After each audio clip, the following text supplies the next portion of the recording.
Good evening, listeners of Somnolent Conspiracies. Tonight we climb down a flight of stone steps older than our maps and take seats in a classroom where the teacher is aflame. Greece has many caves and many stories for them. Births of gods, hidden saints, pirates counting spoils by torchlight. In Castrothymena, an island fortress with a dungeon carved straight from limestone, the walls still were soot like fingerprints. Last winter, during a museum fundraiser, wine, lanterns, donations, a guest walked between frescoed pillars and watched his own silhouette detach from the wall. The shade turned its head without him, lifted a hand he did not lift, and cut his throat with a shard of glass. The room held 20 people. All swear the knife belonged to his shadow. Our narrator is Eleni Markos, a forensic photographer who learned her craft on earthquake scenes and old churches. She believes in optics, angles, and what time does to pigment. The local police chief is Nikos Papadopoulos, steadier than most people with a crime scene that wants to behave like a parable. The site custodian, Dr. Ianthe Kors, is a scholar of Byzantine light, oil lamps, gold leaf, the way flicker makes halos breathe. She is also, as you will hear, a woman who loves this dungeon the way some people love a child, enough to lie for it. We are not here to argue with ghosts.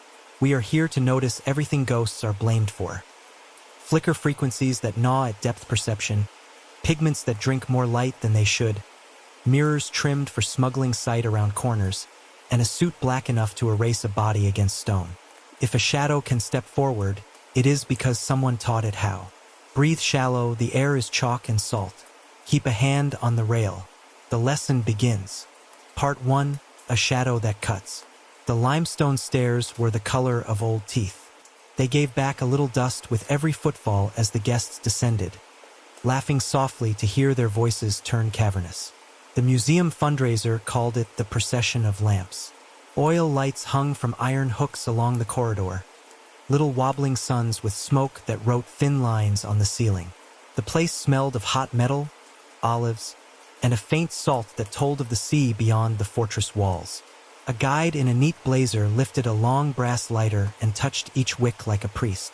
Eleni Markos walked behind the group and took photographs as she went. She worked without flash, letting the lamps throw their lashes of light and letting the walls keep whatever they chose to keep. The soot made stripes above her head. Frescoes crouched in the alcoves, faces of saints gone black from centuries of breath and flame. A few gold lines still clung to halos, bright where the paint had fallen away. The corridor jogged left, then right again, and at each turn the light became a new thing, narrower and more uncertain. She had learned to carry silence the way other people carry extra batteries. The camera weighed the same as it did at earthquake scenes and in the shuttered churches where she often worked, but the cave made it feel like an instrument with a thought of its own. The police chief, Nikos Papadopoulos, had come down earlier with a hush in his step and a visible skepticism. He had said he would appear after the formalities and keep an eye on the donation box. For the moment, the box was full of folded pledges and coins that chimed like small bells whenever someone brushed the table. The guide told a story about prisoners who had scratched prayers into the stone. He lifted his lamp to a wall and showed thin cross marks as if a child had tried to draw rain. A woman in a wine silk dress leaned in and gasped at the darkness trapped in a saint's robe. A man beside her held his phone up and said that the place looked like a film set. He called out to a friend at the rear. Alexandros Demetrio had a wide smile that looked truer in shadow than in daylight. He kept his phone at chest height and used its camera to snare the procession. The lens gathered the lamps into ovals and made the smoke halo itself. Alexandros had been generous with the donation box upstairs. He had shaken hands in a way that suggested he liked rooms where he could be seen. He edged into a pool of lamplight and faced the wall. In the fresco beside him, a saint's head had disappeared, eaten by the black. The body was all there, a robe painted with care, a hand holding a palm frond. Alexandros lifted his phone and grinned at his reflection in the glossy surface of the stone. The guide said something about the philosophy of shadows, and every head turned toward him with a polite readiness to listen. Eleni lifted her camera for a frame of the lamps and their long bent flares. A sound cut across the guide's voice. It was not a cry. It was the wet strike of a blade through fruit. Alexandros touched his throat with surprise in his eyes, not yet a fear. His mouth opened to make a question, and only air came out. The blood was very clean, bright, and obedient. It climbed his fingers and then spilled down his white shirt to the belt, to the floor, in a tight line that became a spread. For one slow second, the group was a sculpture. Then everything broke. The woman in wine silk grabbed the iron hook beside her as if she could hold the corridor in place. Someone shouted for a doctor. The guide went very pale and raised his lamp too high, making the walls stretch forward. Alexandros dropped his phone, reached for the wall with the hand that was not at his throat, and slid down beside the fresco as if bowing. A shard of glass lay near him, the kind of thick chip that comes off a bottle when a neck breaks clean. The cut across his throat was lateral. It had the calm geometry of handwriting. Eleni moved as much toward him as the milling people would allow. She told herself to count the steps and keep the numbers in her memory, but the floor tried to move under her like water. She dropped to her knees and pressed a scarf to the cut. Alexandros blinked at her. His eyes filled and emptied with light as the lamp swung. He did not speak. He never spoke again. Chief Papadopoulos arrived at a near run, his breath steady, his body making a shelter around the fallen man as if he could fold the corridor smaller and kinder. He did what officers do when the room becomes two rooms, the one where the living choose and the one where they do not. He called for the doors to be closed. He asked the guide to lower the lamps to a reasonable height. He knelt and looked at the wound without touching it. His face did not change. Eleni had already seen too much to hope for a reversal. She pressed the scarf and watched the blood accept its own idea. She looked up at the walls because that was where her work lived. The lamp behind her shoulder made her shadow fall forward, long and flat. The lamp farther down the corridor pulled a second splay of darkness along the floor like a rug. She took a photograph out of sheer stubbornness. The shutter clicked and the camera felt heavy with a frame of something it did not yet understand. When the medics came, the cave had settled into that useless hush that follows hurry. The guests were moved into a side chamber and made to sit. Someone cried with a closed mouth. Someone else prayed in the soft repetition that makes prayer a rhythm rather than a request. The guide whispered that he had warned everyone not to crowd the lamps. The iron hooks ticked as the heat got to them. Eleni stood and picked up the phone that had fallen from Alexandros's hand. It had a smear of blood across the back and a crack like a hair on the front glass. The camera app was still open. She tapped the playback icon and watched the last few seconds on loop. The screen showed him hold the phone toward his reflection. It showed his own silhouette on the wall. It showed the silhouette move a fraction of a second before he did, just enough to be wrong. The dark arm on the wall lifted.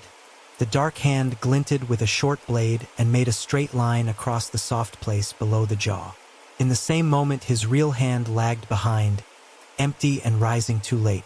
She scrubbed the video back and forth, frame by frame. The corridor around her had gone careful and narrow with official voices. She kept watching. There, on the wall silhouette, a watch gleamed, the small oval of a face catching a flash of lamp. She looked at the body. On the real man, the watch lay on the left wrist. On the wall shape, the glint was on the right. Chief Papadopoulos saw her looking and crouched beside her. He had a way of making the next question easy to answer by framing it out loud first. "Tell me what you have," he said. "A difference," she said. The shadow moved ahead of him. "And look," she showed the glint on the wall hand. Then she showed the real watch on the real wrist. He nodded once. "Left and right are not the same thing on a surface," he said. "No," she said. "But the knife enters from the wall side of him. The blood tells that part of the story. It is cast back toward the stone, not out into the corridor. That means the first energy went inward." She moved past him and traced the arcs with her eyes. Fine droplets had struck the soot at a shallow angle and made a spray that drifted upward along the roughness like a faint constellation. Other lines had struck the floor in a fan that narrowed at the wall and opened toward the middle of the corridor. She photographed them. The camera settled into its work. Her hands forgot the tremor. Eleni stood in the space where Alexandros had stood. She set the phone to record again and raised it at her own shoulder. Her silhouette bled across the frescoes and bent around the curve of the limestone like a sheet. She lifted her arm in a slow, straight line. The shadow followed perfectly now, obedient. She lowered her hand and felt the temperature difference where the lamps had breathed their heat into the stone. It was warmer near the blackened saints, cooler where the soot thickened. She stepped sideways into the dogleg and felt the light change. Somewhere behind the wall, the sea spoke in a throatier voice. Dr. Ianthe Kors arrived in a quiet hurry, hair pulled back, cheeks paler than their usual olive. She took in the scene with a scholar's despair. She loved this corridor. Everyone knew it. She loved it to the point of defending it against modern paint, tourists with hard flash, and now this. She used the back of a knuckle to push a strand of hair from her eyebrow and fixed her gaze on Eleni. "We will restore what has been touched," she said, as if the word restore could sweep the blood back into the body. Eleni did not answer. She kept the phone running and took a second set of frames with her own camera aimed at the wall, then at the iron hook, then at the wet floor near the dead man's shoe. The guide began to insist that the lamps had been lit in the same order they always were. He repeated details as if they could climb back in time and become instructions that had been followed. In the side chamber, the guests spoke to one another in whispers that carried names and fragments of miracles. Someone said the wall had birthed a killer. Someone else said the island held old vows and would keep them. Eleni latched the camera strap across her chest. She cooled her breathing. She watched the wall again and told herself what she knew to be true. Light, surface, distance, time. If a shadow had moved ahead of a man, it had learned how from a human hand. The cut line agreed. The angle of cast-off agreed. The phone had caught a shape that did not belong to its owner. If the wall had stepped forward, it had done so with help. She raised the camera and took the last frame of the night, an empty stretch of stone with soot-like fingerprints and a halo line that refused to die. The lamp beside her guttered and recovered. The shadow of her head dipped and then returned to its proper place at her shoulder. She stepped back toward the stairs and felt the air change from chalk to the damp that gathers at thresholds. She thought of the word baseline and put it away. "Tomorrow," she said to the chief, "I want to audit the light." Part 2, Plato's Wall, measured. Morning thinned the sea into a pale sheet, and wind combed the grass along the ramparts. Inside the fortress, the air cooled again to limestone. Eleni came early, before the first docent unlocked the upstairs galleries. She liked to be the first footfall in a room that had kept too much. The dungeon door took her weight and gave her the same little breath of stone dust as the night before. She brought a kit that would not upset a church or a court. A calibrated gray card taped to a cedar board. Tape measure. A light meter that could count the rise and fall of flame. A small tripod with joints like a spider. Chalk. 2 lanterns with steady modern mantles that would stay dark for now. A notebook that still smelled of dry paper. She had learned that the first duty of a camera was to keep a record of where it stood. She set the board against the first stretch of wall and took an establishing photograph. Then she stretched the tape along the corridor, resting its metal tip at the threshold stone and pulling it taut to the first bend. The measure told her the first leg was 12 meters, a shoulder width and a half wide. At her height, the wall bowed inward by a hand. Niches sat at regular intervals, the height of a sternum, their lips rounded smooth by care over time. Soot struck a hard line near the ceiling, as if the air itself remembered the path it had traced while rising and made a shore of it. She knelt and dusted the first meter mark with chalk. In the night, the lamps had thrown friendly ovals and then tricks. In the morning, without flame, the corridor showed its bare shape. She set the tripod at 50 centimeters and mounted the light meter. The sensor stared at the place where last night a saint had kept his black robe. She lit one oil lamp on an iron hook and walked its light back to the starting mark. She breathed out and let the flame make its own decisions. Then she raised the meter and read. The lamp line made a slow pulse as the wick drew breath and then rested. The needle rose and fell at a rate she knew from too many archives. She counted. 7, 8, 9. The lamp beat its small heart between 7 and 9 times each second. She wrote that down. The corridor bent the pulse into a quiver. She moved to the 1 meter mark, then the 1.5, then 2. At each stop, she planted the tripod at 50 centimeters, and again at a meter, and again at shoulder height. She hung the gray card in the field of view, took a photograph, and logged the value that came back. She did not fix anything in her notes that she had not touched with her own hand. At the third niche, she set her palm on the stone and felt the cool. She switched off the lamp and let her pupils open inside her head. The niche lip held a brighter band compared with the field around it, a thin ring where many hands had rested.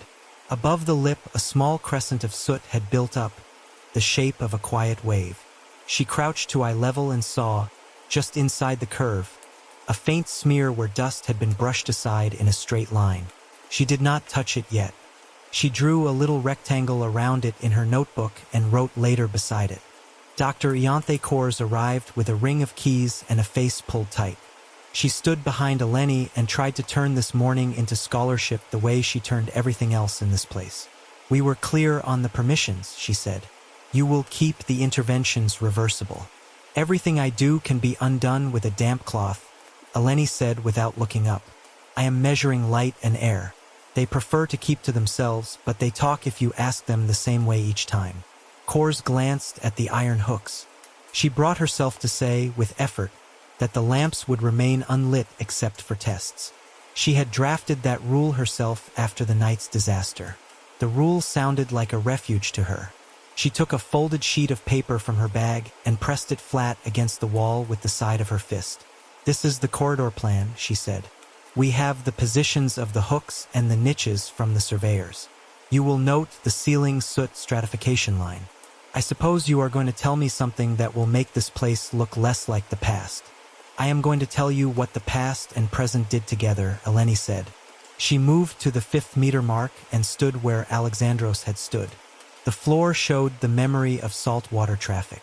Stone was smooth where centuries of sols had learned to slide rather than strike. She crouched and photographed the faint arcs from last night again, this time with a ruler in frame. Then she leaned back until the cord of her shoulder tugged and took in the fresco opposite. The robe still drank light even in morning, black in a way that did not belong to soot alone. She took out a handheld spectrometer and switched it on. The device did not speak a language even she loved, but it could tell her which part of the light had gone missing. She pressed its rubber lip gently to the dark area and waited for the little bar graph to settle. The reflected light reading was close to 0 across more than one band. She tried the gold halo line that still breathed beside the robe. The numbers rose, healthy. She tried the soot field above. The reading rose, but not so much as the halo. She wrote it down. She lowered her ear close to the wall and could hear, almost, the soft static of the sea moving through the stone. Kors was behind her again, voice low and possessive. "Smoke damage," she said. "Centuries of it. We will clean it when we have the funds, which will not be soon." "This place has smoke damage," Eleni said. "But this patch has something else. It eats light that soot would give back, even begrudgingly. It does not behave like carbon from flame alone." Kors lifted her folded paper as if it were a shield. She told the wall it was innocent. She told herself the same. Eleni did not argue. The corridor had a better way to answer these things. She moved through the dogleg and let the geometry state itself. The first leg ran east by the compass in her pocket. The second pointed south. At each bend, the stone did what stone does. It cut voices in half and delivered them around the corner delayed and thinner. The lamps, when she relit them for a controlled pass, made coin-shaped pools that overlapped and then, at certain distances, beat together. She set a candle beside the first lamp and watched the beats interfere. The air grew jumpy. The shadows on the wall fattened, thinned, fattened again, with a rate that a stomach cannot quite accept. She watched the meter. The pulse pooled around 8 hertz. She shut the candle and the air steadied as if someone had apologized. At the 7th niche, she saw something the night had made easy to miss. A faint scoring in the soot a hand width inside the lip, right where a rectangle would live if you slipped it in and out with care. The corners were slightly brighter, as if a beveled edge had kissed the stone and taken a little dust with it. She held the gray card against the field and took a photograph, then another with a raking throw of the lamp to bring up relief. She did not reach in yet. She could feel the corridor waiting to see if she would ruin its quiet trick. She left it alone. At every 50 centimeters, she logged the photometry, the distance from floor to soot line, the lamp height as mounted. The iron hooks were old but sound. Their heat had worked a pale aureole into the stone over years. She ran a fingertip around one and came away black. She made a note to sample. At the far end of the corridor, she found a small door that had not impressed itself upon her at night. It wore the same color as the wall and kept its hinges inward, with a slit under it too narrow for anything but air. Above the door, the soot line broke in a gentle curve. She put her face to the crack and drew in. The air on the other side had a smell like oiled cloth. Chief Papadopoulos came down the steps and stopped beside her. He had a way of standing that made rooms decide not to lie, at least not easily. "You have the shape of it," he said. She told him what she had, line by line, as if reading a ledger in which the entries had to be true because numbers were watching. The lamp pulsed at 7 to 9 beats each second, with the candle partner making the floor roll. The absorption patch that made the meter drop like a stone. The niches at shoulder height, too clean in the right places. The way the fresco robe took light and did not give it back. The arcs in the blood that pointed toward the wall, not away, at a shallow angle that matched a blow from the dark side of the corridor. He listened and watched her face as she spoke, asking only the kind of questions that clear a path rather than lay stones in it. If someone wanted a shadow to step forward, she said, they would want places that delete space, patches that swallow the reflection, and they would want a way to move a silhouette sideways in time. A second path for light to travel so that the image arrives half a second before the body does. He looked at the niches. He reached up and touched a lip with a careful thumb. "You think mirrors," he said. "I think beveled glass, edges black to keep stray light out, mounted in such a way that a lantern could send its picture round a corner. I think an operator in a service passage, catching and releasing what the lamp gives. The video shows a delay against the body. That could be path length in a corridor that speaks in light." She lit her second lamp and held it low. The flame threw a ribbon along the floor, up the wall, into the first niche. The field beyond stayed oddly deep, as if it had more room than the stone should admit. She raised the lamp and dipped it again. The field did not wake. It drank and did not return. She watched the meter drop. She turned the lamp out and let the afterimage burn behind her eyelids. In the dark, she saw a tall rectangle where the robe had been, not bright but less dark than its field, as if her eyes had made a negative. Cores spoke from the bend, voice tuned to scholarly calm, the kind that hides a trembling wire. "It is smoke damage," she said, "and perhaps a varnish from the 19th century. I have seen similar behavior in churches with poor maintenance." Eleni looked at her and nodded as one nods to a statement that touches the edge of a fact and then turns away from it. She did not press. She photographed the patch with the gray card again. She chalked small crosses on the floor where her tripod had stood, so that any later test could repeat the angles. She marked the iron hook with a pencil circle and a number.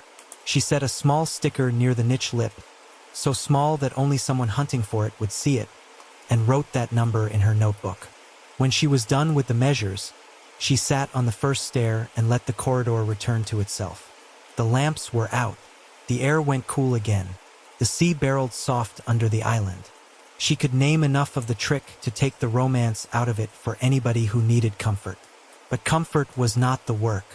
She wanted the person who had taught the wall to do this, and she wanted the evidence to be a net that held even when the room tried to writhe free. She closed the notebook and laid her palm on the stone. The wall had worn soot-like fingerprints and kept them for centuries. It had learned to hold stories whether anyone deserved them or not.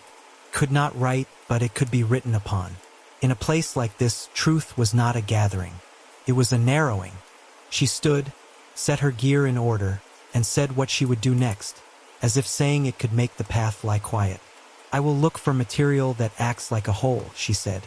"If someone painted a patch that erases space, it will leave a trace. And if there is a second path through this wall, the dust will tell me where fingers have been." Papadopoulos nodded once. "I will give you the time," he said. Find me the hand that moved before the body. Part 3, paint that drinks the room.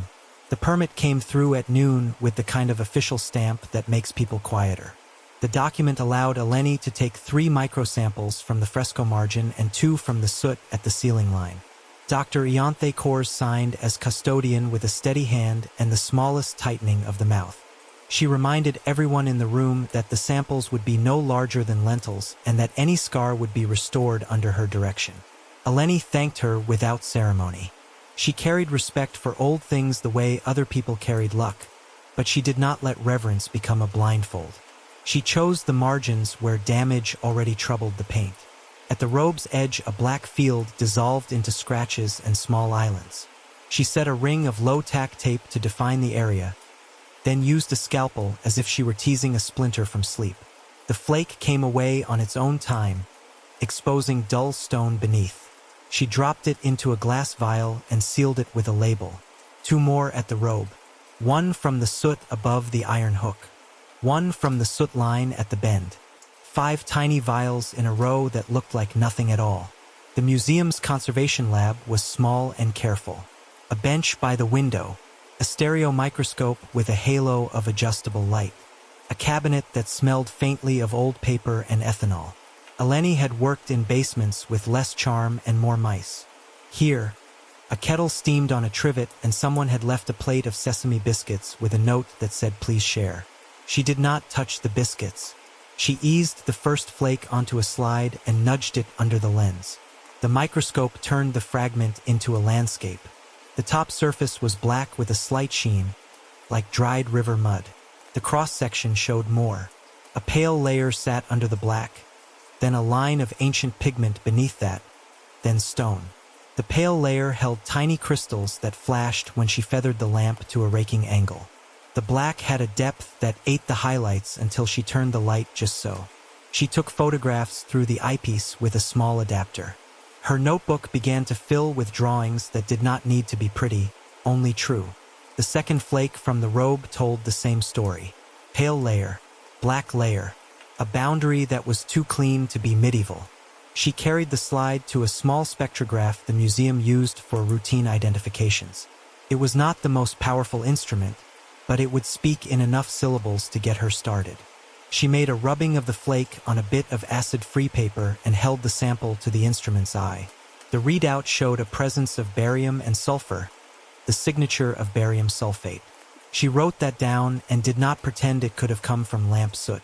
Barium sulfate belongs to modern carriers, extenders, and primers that make surfaces bright or flat by design. The black layer refused light in a way that soot does not. She took a second reading and found a carbon signal heavy enough to make a technician frown. She noted the way the light vanished on the top coat. She remembered a test she had once done for a church committee that wanted their stage to swallow spotlights. A commercial paint had come in a small bottle with an extravagant promise. She had brushed it on cardboard and watched it drink a room. She had also handled, in a different job, a velvet-like cloth used inside cameras to kill stray reflections. She wrote both memories in the margin and underlined them as if they were suspects. Ultra-black paint, carbon velvet cloth, not soot, not saintly decay. She moved to the soot samples. Under the microscope their grains looked like weather, bright points in a dark sky. The soot from above the hook was honest carbon, granular and a little greasy. The soot from the bend held a surprise. Tiny spheres made the field glitter when she swung the lamp. She took her time to focus. The spheres were glass, too regular to be accident, the size of sand that has been told to be identical. She had seen them on road signs that throw a headlight back at a driver. Retroreflective beads. She breathed out, lifted the slide, and smiled without humor. Glass microspheres in a dungeon wall did not grow there. She called Chief Papadopoulos to the lab and set the 2 slides under the 2 eyepieces so that he could move his face from one to the other and see the difference for himself. He did what good officers do and asked the right short questions. "Is the black modern?" he said. "The carrier below the black looks like a modern ground. The black coat behaves like a manufactured ultra-black surface. It is not medieval pigment degraded by smoke. It sits on top like a decision." "Who put it there?" he said. "Someone with access and a plan." Someone who knew the right place to erase space. And the glitter, he said. Glass spheres, she said. The kind embedded in retroreflective tape or paint. If you set a light at the correct angle, those spheres throw it back to its source. If you place them in the right line, they can catch a beam and hand it around a corner with very little loss. He did not look pleased, which in him meant his features did not shift at all. They rehearsed, he said. They rehearsed, she said. You do not lay down this kind of stage and hope. You run it until it behaves. She asked for a small swab of the fresco edge under supervision. Kors agreed with a reluctance that came from fear and not from ignorance. Eleni dabbed a cotton tip at the boundary where black met pale. Under a long wave lamp in the darkened lab, the swab glowed with a weak blue, a binder with fluorescent behavior. She took a control swab from the soot and saw nothing. She wrote a line that she knew would be read by lawyers if things went that way. Fluorescence consistent with a synthetic binder at the black layer margin. They returned to the corridor with a tight new map in her head. Eleni stood at the niche where the scoring lay and breathed on the stone as a test. Moisture raised the dust smell and the smallest hint of wax. She lit a match and held it just inside the lip. The flame trembled in a draft that did not belong in a sealed wall. She let the match die and pressed her ear to the stone again. There was a space on the other side. Not a room, a service run. She set her fingertips inside the niche and dragged lightly. When she held them up to the light, glitter clung to the skin in a thin line, bright as sugar. She touched the glitter to her tongue on instinct and then made a face at herself. Even so, the knowledge arrived. Glass, hard and tasteless. Wax on the lip, she said. To seat something. A plate of glass, perhaps. Edges blackened so that spill light would not betray it. Retroreflective beads caught in the wax, left behind when someone pulled the plate out in a hurry or often. The soot is scored in a way that tells of insertion and removal. Chief Papadopoulos moved his hand from the niche to the black on the robe and back again. The kind of motion that lays out pieces on an invisible board. If someone wore a black suit that drank light, he said, and he stood where the pale ground sits beneath the black paint, what would the lamps do? They would lose him against that field if you keep him near the black. If you want more, you add a cloth of carbon velvet to flatten any curve. The eye would fail to separate the person from the wall. If you then move a lantern and use mirrors to send a copy of his silhouette ahead, you could make a stab that looks like a shadow's hand, not a man's. She unrolled a mat she had brought for demonstrations, a sample square of the same kind of cloth she remembered. She taped it beside the robe and held a lamp at waist height. The cloth erased itself. The wall became a rectangle of nothing. She stepped into the edge of it and watched the line of her arm vanish into a seam that was not there. The chief watched the effect and did not move for a count of 5. A stage, he said finally. A stage, she said. This island has always known theater. Someone brought a new version of it to the wall and taught light to lie. They worked their way down the corridor, testing the other niches with breath and match. 2 showed the same wax trace. Both wore the glitter like a secret. At one lip she found 4 distinct smudges in the dust where fingers had gripped, always the same spacing. She measured from the first to the 4th. The distance matched the handspan of a man whose fingers were long and narrow. She remembered a name from the invoices the museum had mentioned upstairs. A rigger who had been hired for safety upgrades. A man who had learned burglary in theaters and stagecraft in the wrong sorts of places. The idea of him bent itself into the room like a draft. Eleni knelt by the floor near the 3rd niche. A droplet had fallen there and set. She scratched it gently free. It gave under the blade with a softness that betrayed wax. Not fat from a body as she had half hoped and half dreaded. She warmed it between finger and thumb and rolled it into a seed. It sparkled with the same glass beads when she held it to the lamp. A line of them ran inside like stars in a bottle. Whoever set this built markers for light, she said. Beads to return a beam over and over to the right eye and the right plate. The path would hold even while the lantern swayed. The swaying might even help, as long as the beat stayed in that unhappy band where the room moves in your stomach. Kors had stayed with them, listening while trying not to be caught listening. Her voice had lost its authority and gained something like grief. I asked him to create a demonstration, she said. He was meant to show how shadows can be made to look like bodies. The donors wanted the cave to breathe. I thought a simple rig would do. He told me it would be safe. He spoke about light like a priest speaks about forgiveness. Eleni said. Cores met her eyes as if stepping to the edge of a roof. Stavros Kouris, she said. We paid him privately. He said he could do the work without touching the frescoes. He promised it would all be reversible. He never once said he would bring a knife into my corridor. Eleni took a breath against the sudden pressure behind her ribs. The cave felt smaller for a moment, as if it were drawing its shoulders in. She looked at the robe again and let anger find its place and cool. There was a black field that did not belong to the past. There were beads in wax. There were fingerprints in dust. There was a name. The wall had learned to murder because someone had taught it the steps, and a man in a suit had danced on cue. She capped the vials, photographed the niche lips with the smudge marks lit just so, and numbered the hooks and the patches in her notebook. The map of the deception grew clean lines. The room itself could not claim innocence out loud. The person who built it had left too many crumbs. She stood and looked down the corridor as if it were a long frame waiting for a final piece. She could almost see the silhouette walk ahead of its owner, obedient to a hidden hand, practicing the cut at a safe distance. She could almost see the operator placed somewhere dark, guiding the beam to the right plate and smiling when the shadow arrived first. Where there is a stage, she said to the chief, there is rehearsal. Find me the hours when he was here alone. Find the ladders that went missing and the invoices that speak around what they are. The wall knows his name now. We should learn it the way he taught it to the light. Part 4, The Ledger and the Suit. The museum's office looked inland through a window that did not open. It held a pot plant with leaves the shape of small shields and a printer that talked to itself. The accountant on duty wore a cardigan the color of old grapes and a careful expression. Her name was Sophia. She had been told to cooperate. She pulled up the ledger with the slight stiffness of someone showing strangers a kitchen drawer. We have line items for safety upgrades, she said. Non-glare varnish, acoustic damping, minor rigging. She clicked and the entries stacked in neat rows.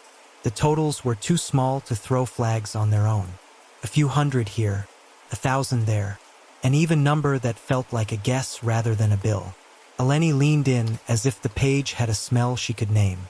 Who approved these, she said. Dr. Kaur signed, Sophia said. She added a note that the work would be out of hours to avoid disturbing visitors. Supplier, Chief Papadopoulos said. A company in Piraeus, Sophia said. Reading. Curry's Marine Solutions. Eleni let the name sit. Marine. Solutions. The words could mean anything or nothing at all. She asked for scanned invoices. The files opened into a series of polite lies. Non-glare varnish. Delivery after closing. Technician to provide acoustic damping for corridor resonance. Eleni scrolled to the line with an attached image. A delivery slip showed 2 rolls and a crate. The rolls were marked fabric, light absorbing. The crate was marked fasteners, custom. She looked at the signature line. The receiver had signed in a hand that leaned left. The K of the surname began like a switchblade and finished with a flourish too fast to be honest. She took a photograph of the screen for her notes. Then she asked a question that always turns up something if there is anything to turn up.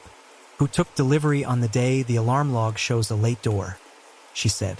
Sophia searched. The system offered a list of dates and ticks.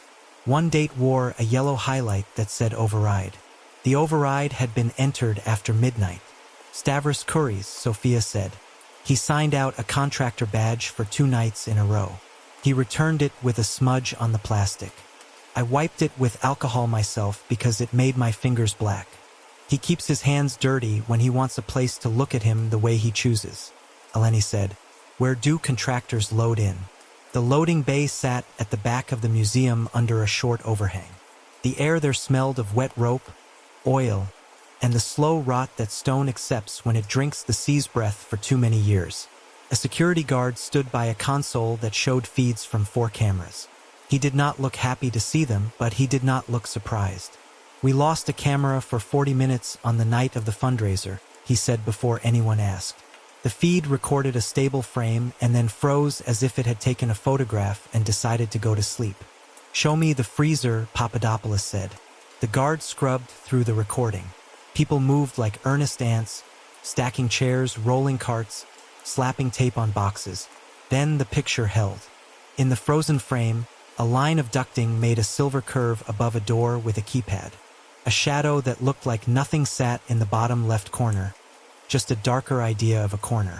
Eleni touched the screen where the corner brooded. "Back one day," she said. The guard stepped the feed to the night before. The camera behaved.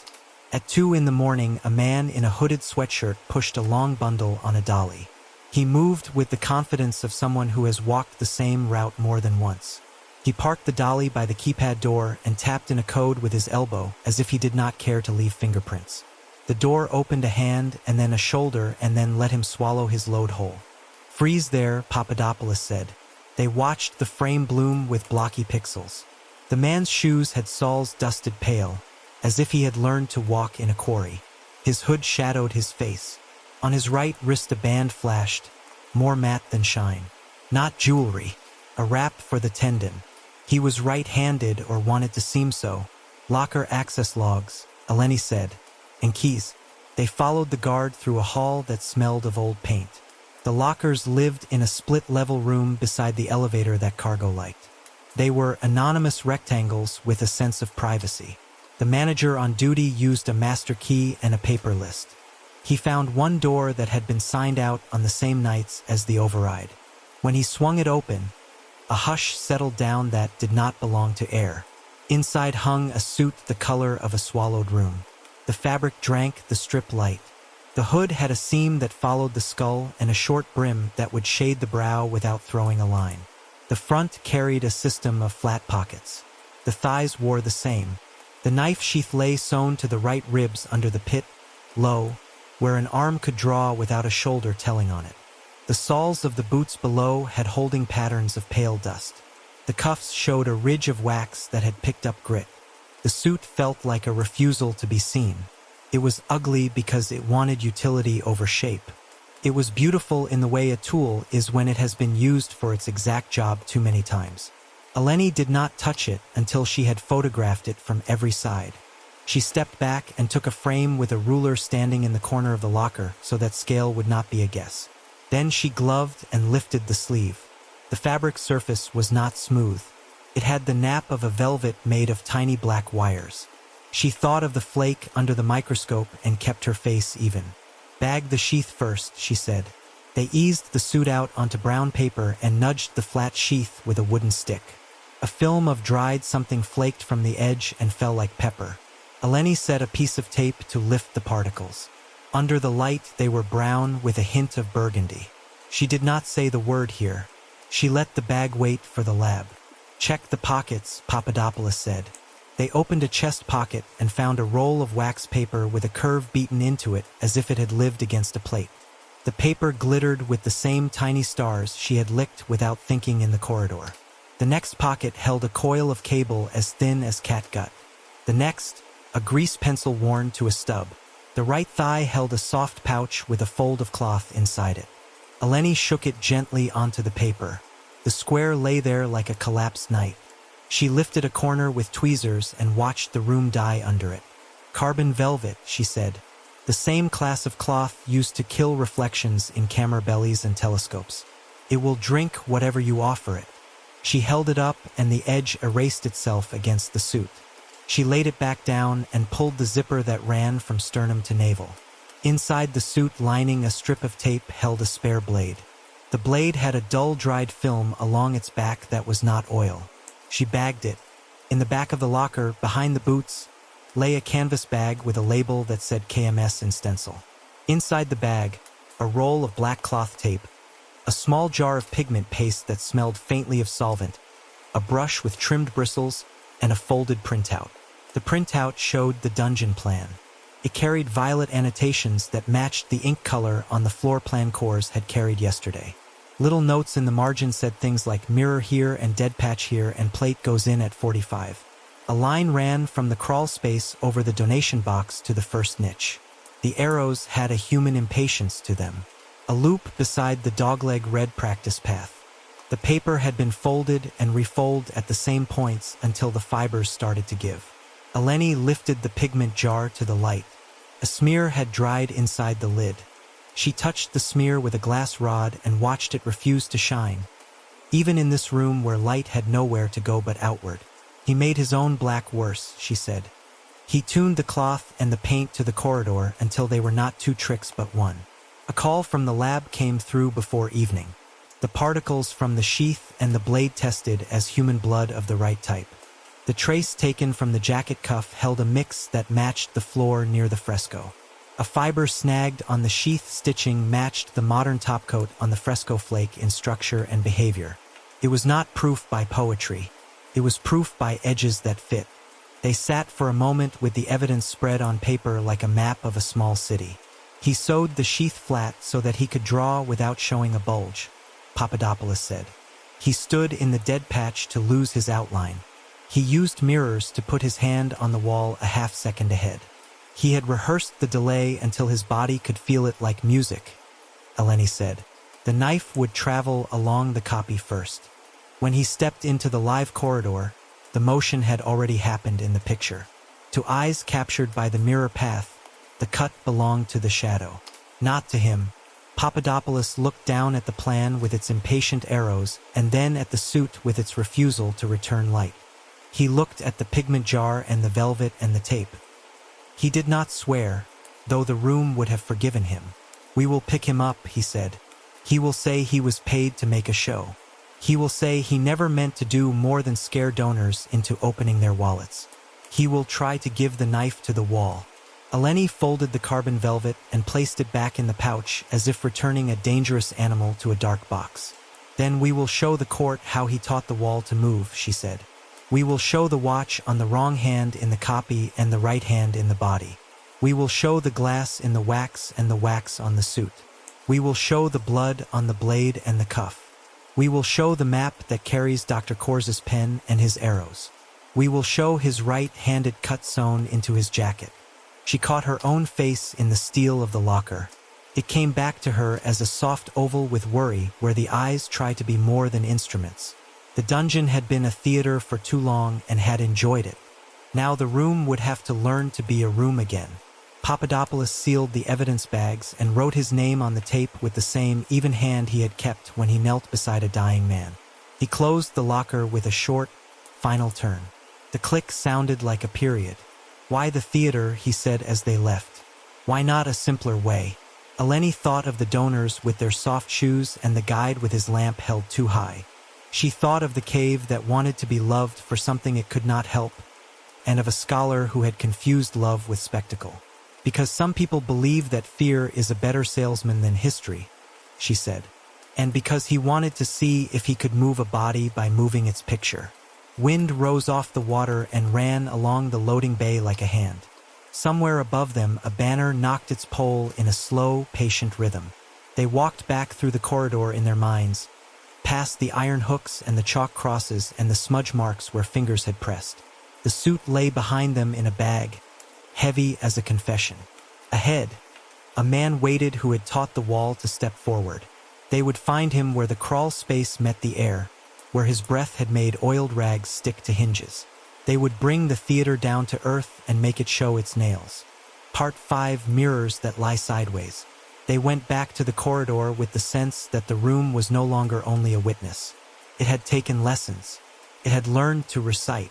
Eleni carried a clean tool roll and a light that would not flicker. Chief Papadopoulos carried patience and a small pry bar given to him by a shipwright who knew how to open panels without bragging about it. At the first niche where soot had been scored, Eleni brushed the lip with a sable mop to raise the dust without smearing it. A rectangle of cleaner stone emerged a hand width inside the curve, its borders crisp enough to be the shadow of a thing removed. She set a mirror inspection light to a grazing angle and watched the surface bloom with small scuffs running the same way. At the lower right, a brighter crescent curved where a beveled edge had kissed and withdrawn. She touched the mark with a cotton tip and lifted a grain that flashed like a grain of salt. Glass again. She reached into the niche and felt the inner wall with her fingertips. The stone did not go on forever. A shallow recess lay at 45 degrees to the corridor, as if someone had carved a pocket to hold a plate. She took out a small rigid card wrapped in linen and slid it inward at the same angle. It seated with a quiet confidence that told her this had been done again and again until the fit felt inevitable. "There is your bed for the glass," she said. Papadopoulos stood ready with the pry bar but did not hurry. He looked instead at the floor in the narrow run between niches, where a faint track of paler dust had become a habit. He crouched. In the dust on the lip of the second niche, he saw what Eleni had hoped to find in better relief now that the morning had dried the air. For oval smudges set slightly diagonally, the little finger lighter than the others, the index deeper. He held his own hand above them and did not touch. "Same spacing each time," he said. "The kind of grip you make when you reach blind." Whoever worked these wanted his fingers in the same places. The soot obeyed. He straightened and tapped the lower edge of the niche stone with the pry bar, gentle as a knock. The sound came back more hollow than solid. Eleni pressed her ear to the inner right lip and heard a faint, dry hush. She passed the light inside. The beam found corded cobwebs, then was snatched and flung at the far wall with a neatness that made her stomach draw in. The inner pocket had been painted with the same deep black. Even the little space was a trap for light. They moved to the third niche and found the same signs. At the fourth, the edge of something thin and dark lived just inside. Eleni did not yank. She warmed the air with her palm and breathed twice to ease the dust. Then she pinched a corner between linen pads and eased the plate forward.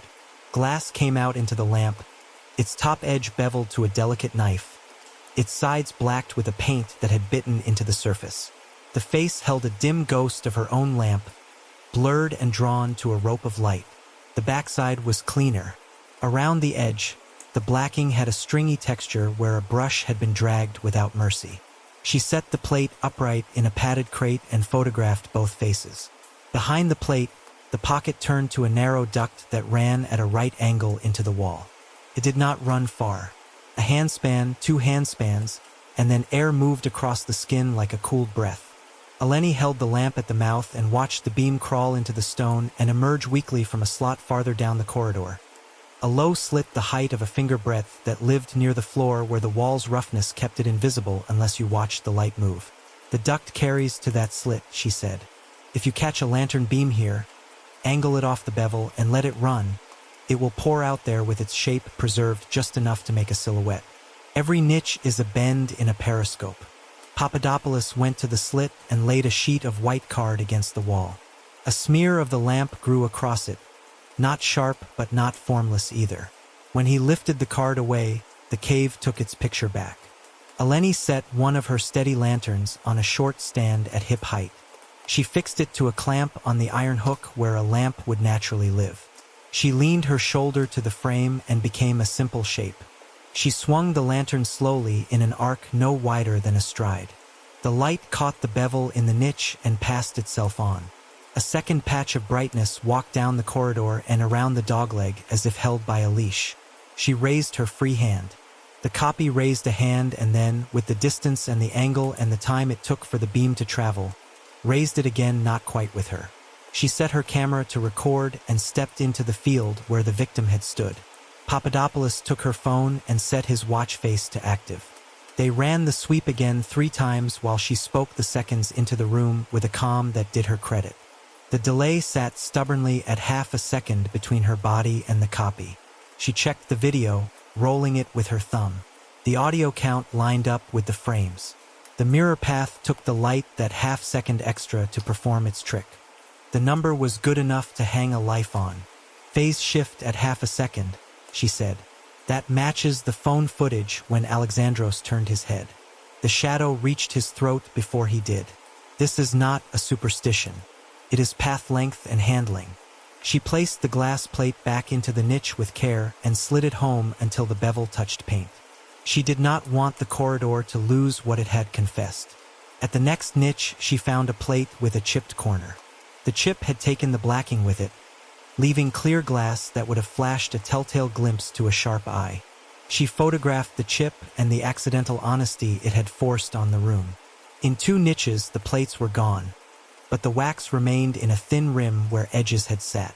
The wax was mixed with powder, and the powder glittered. Those beads were a highway for light, sending each weak beam back to the source as if loyal.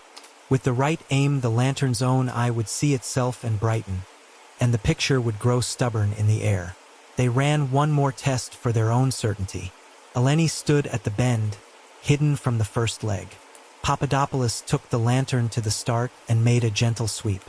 The copy of her shoulder slid into view on the opposite wall with that same fraction ahead of her body, like a partner who wanted to lead. She stepped forward and the copy reached the mouth of the dogleg first. If a knife were raised in that image and a living blade stood ready, the mind would credit the picture and forget the man. When they finished with the niche run, Eleni sat back on her heels and looked at the corridor as if it were a patient open to the air. She let the map in her mind link the plates in a chain. She saw a person in a black suit slide along the dead patches, unseen. She saw fingers settle at the same 4 points to tease a plate in and out. She saw a ring grind a shiny crescent on stone, always the same angle, always the right hand. She saw a lantern guided like a brush to throw a picture ahead, just enough ahead to make others follow it with their attention while the real hand did its work in the half-second nobody kept for themselves. She checked the finger marks again.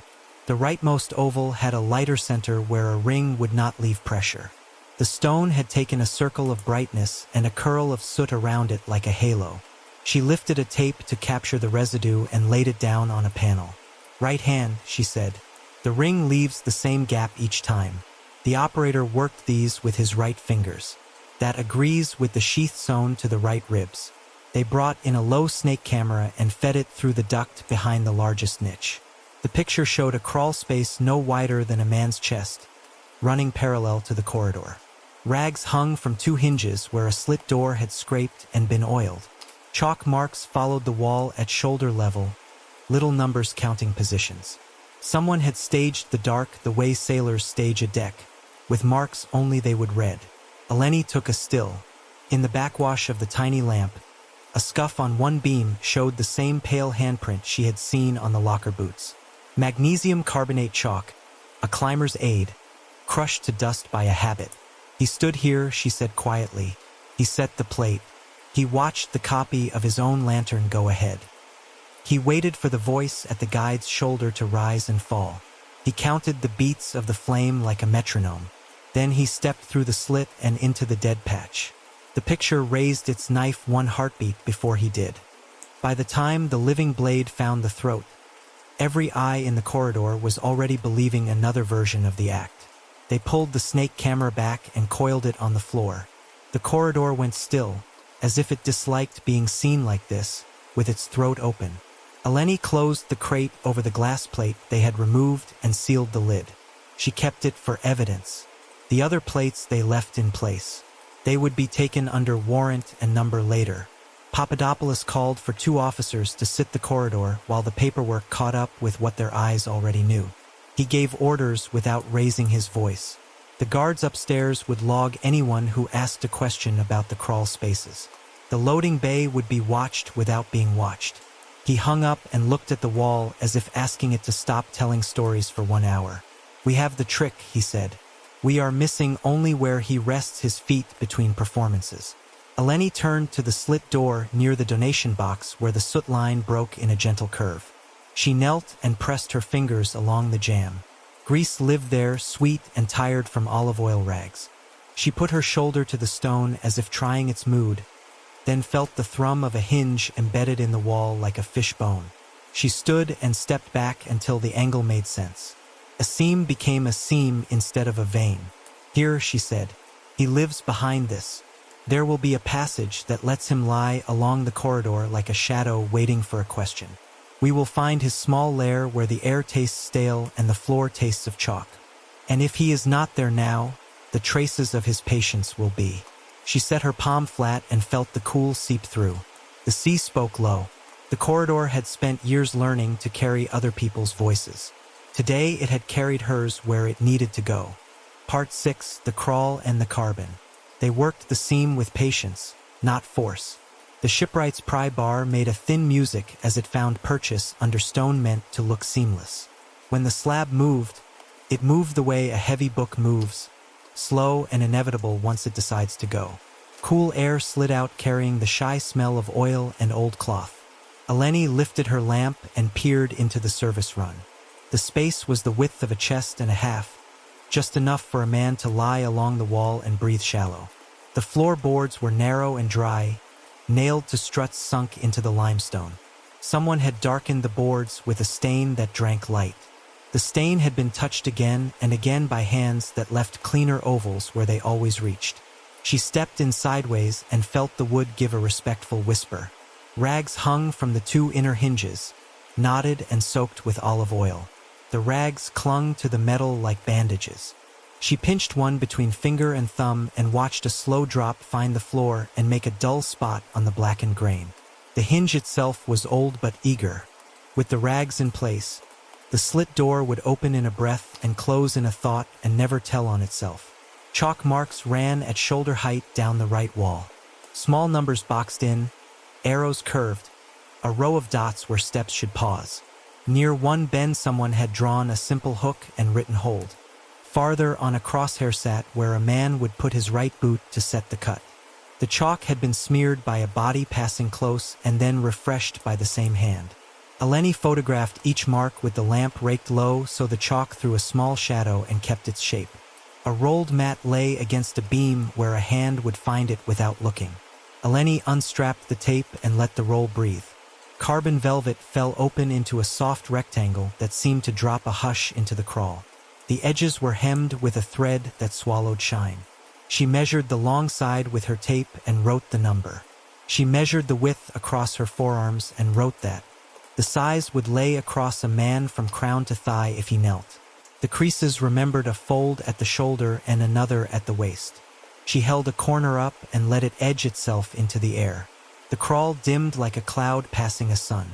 It matches the suit, she said. He could throw this over himself between plates, or he could dress the wall with it when the paint alone did not drink enough. Chief Papadopoulos knelt by a beam where the black had rubbed thin. He pressed a strip of tape and lifted it. White dust made a milky print on the adhesive. He tapped the strip onto a panel and watched the dust settle. Magnesium carbonate, Eleni said. Climbers use it to keep a grip when stone sweats. It dries the skin and makes the hand truer. We saw the same on his boots. It is the right lie for a man who wants to leave nothing. He forgot that white leaves a trail where black lives. They followed the scuff line along the crawl. Where it turned up toward a grill, the dust thickened as if a bag had bumped there again and again. The grill sat overhead, a lattice no wider than a book, set into the stone above the corridor's donation box. Coins and notes would take a soft rain of powder and a passerby would call it age. Eleni stood on the narrow board, braced an elbow against a strut, and looked through the grill at the box below. The box wore last night's fingerprints like a gallery. A guest had rested a palm there. A guard had moved it one handspan. The wood had accepted each touch with the same dull patience. There is his line to money and air, she said. The chalk trail peters out here because he stood still and breathed before he slid back to the slit. He could watch the crowd from this grate and choose a rhythm that suited his hand. They moved on. The crawl narrowed. In the hollow of a joist, a small tin lay on its side. Eleni tapped it to her palm. The lid rattled.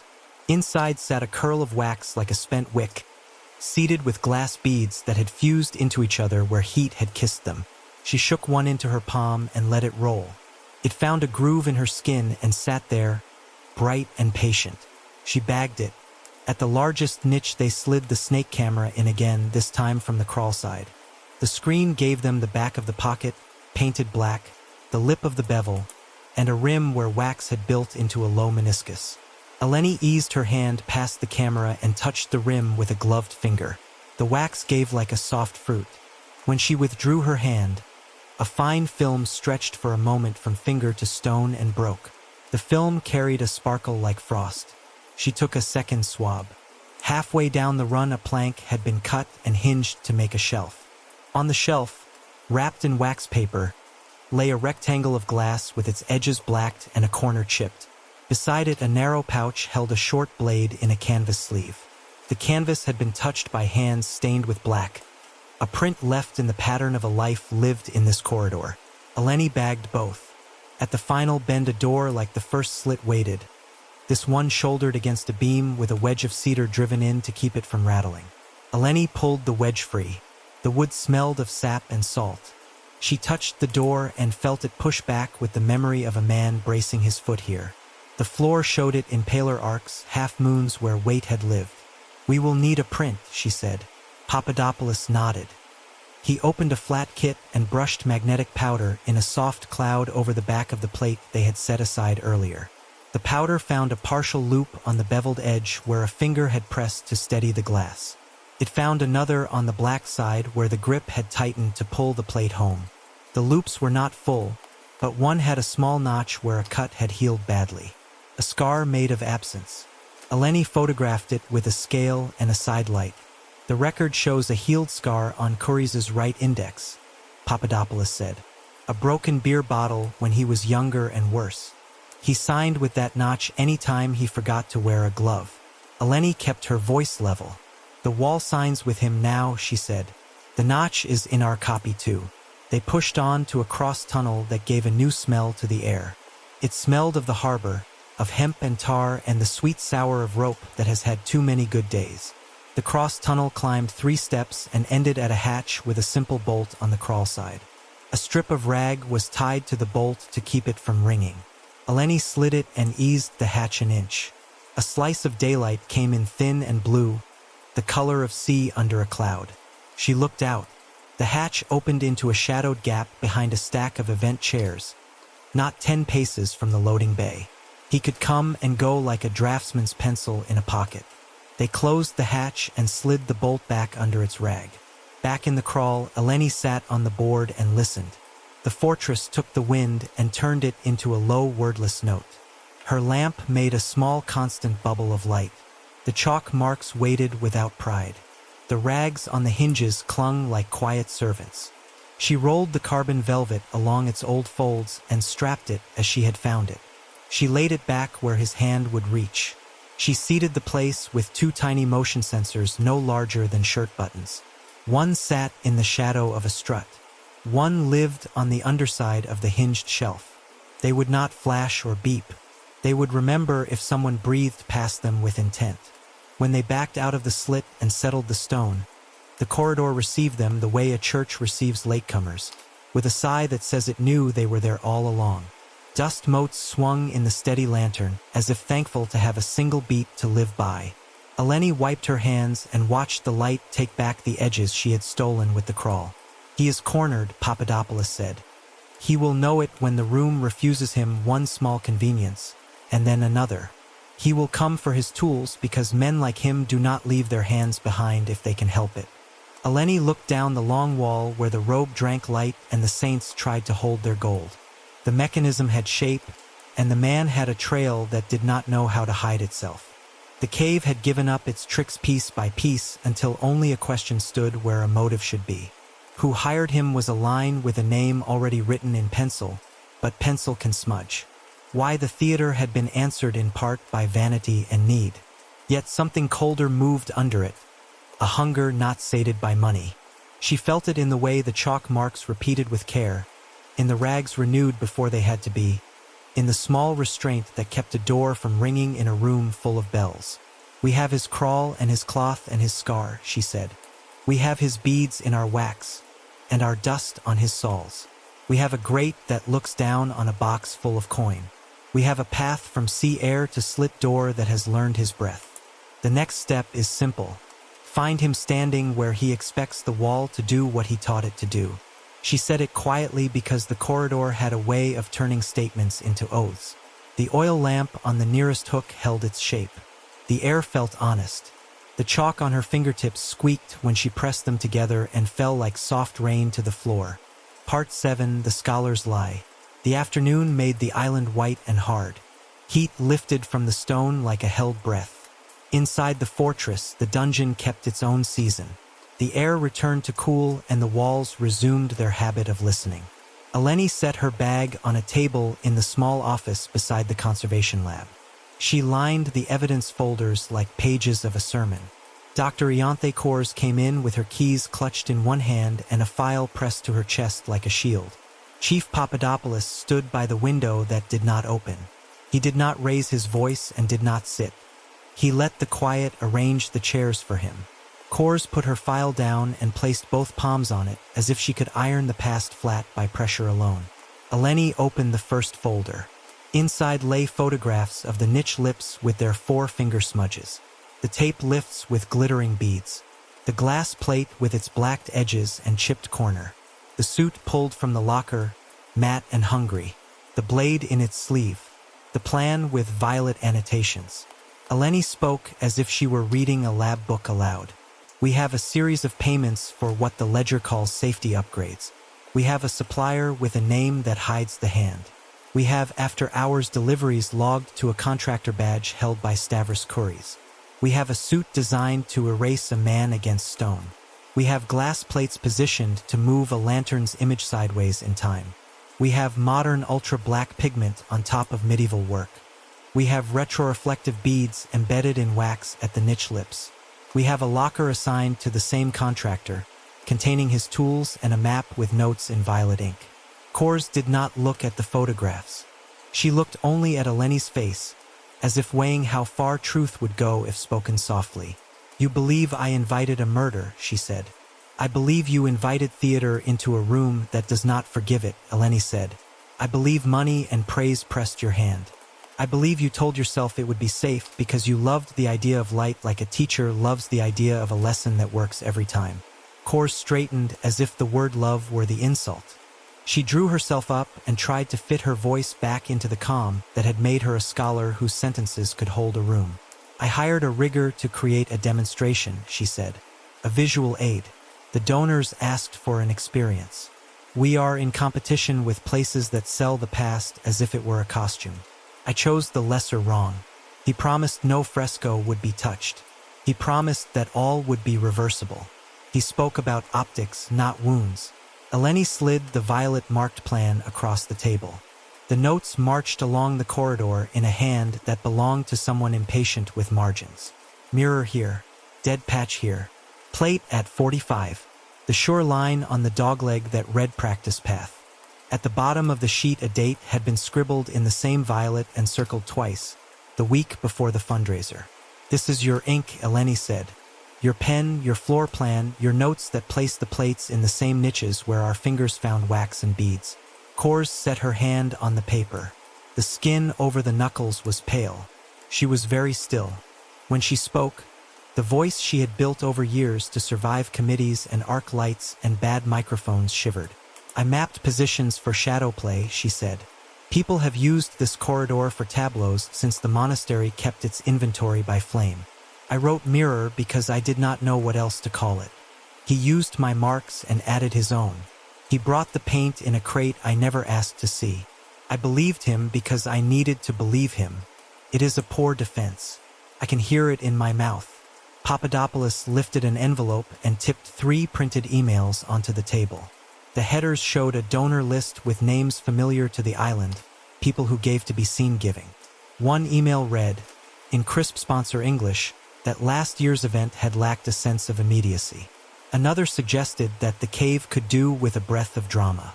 A third asked whether the museum had considered an immersive approach to interpretive lighting, a phrase that meant nothing and everything.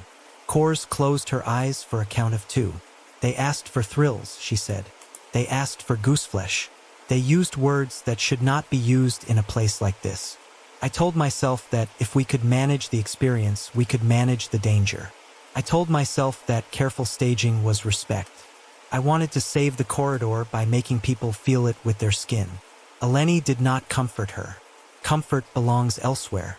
She opened the folder with the lab report and laid down the page that mattered. The swab from the fresco edge that fluoresced.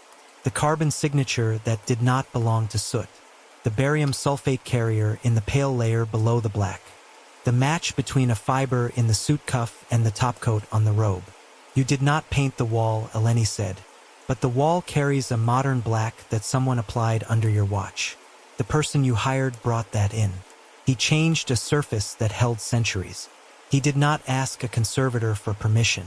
He asked you for a quiet hour and a key. Kors lifted her hands from the file and spread them a little. The gesture had a tired grace. I signed the keys out, she said. I told myself the work would serve the room the way a halo serves a saint. I did not raise the question that would have stopped me.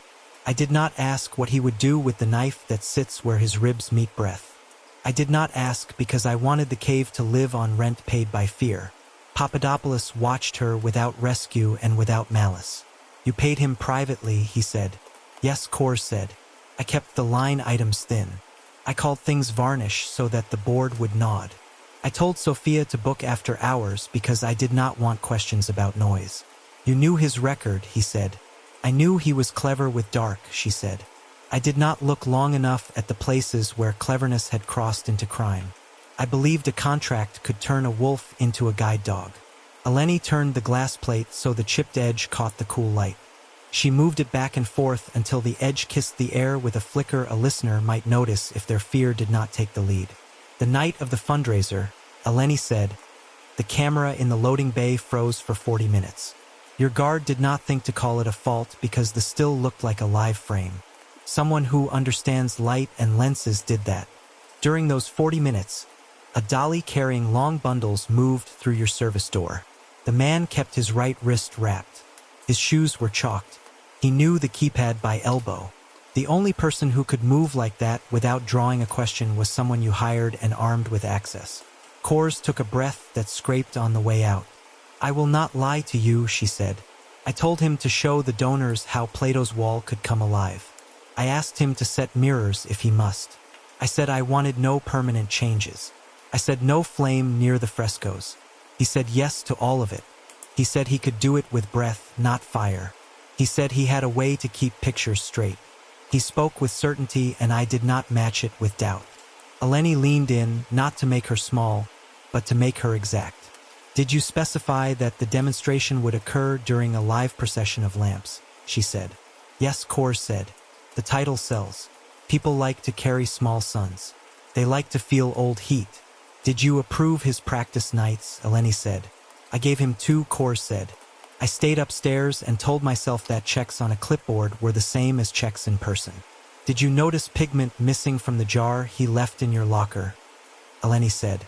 Kors looked at the lid as if her own hands had set it down. I did not notice, she said. Eleni let the pause stand. The single fly that had found the office traced a bell above the printer and settled on the blind cord. There will be charges, Papadopoulos said. Negligence at a level the law can name.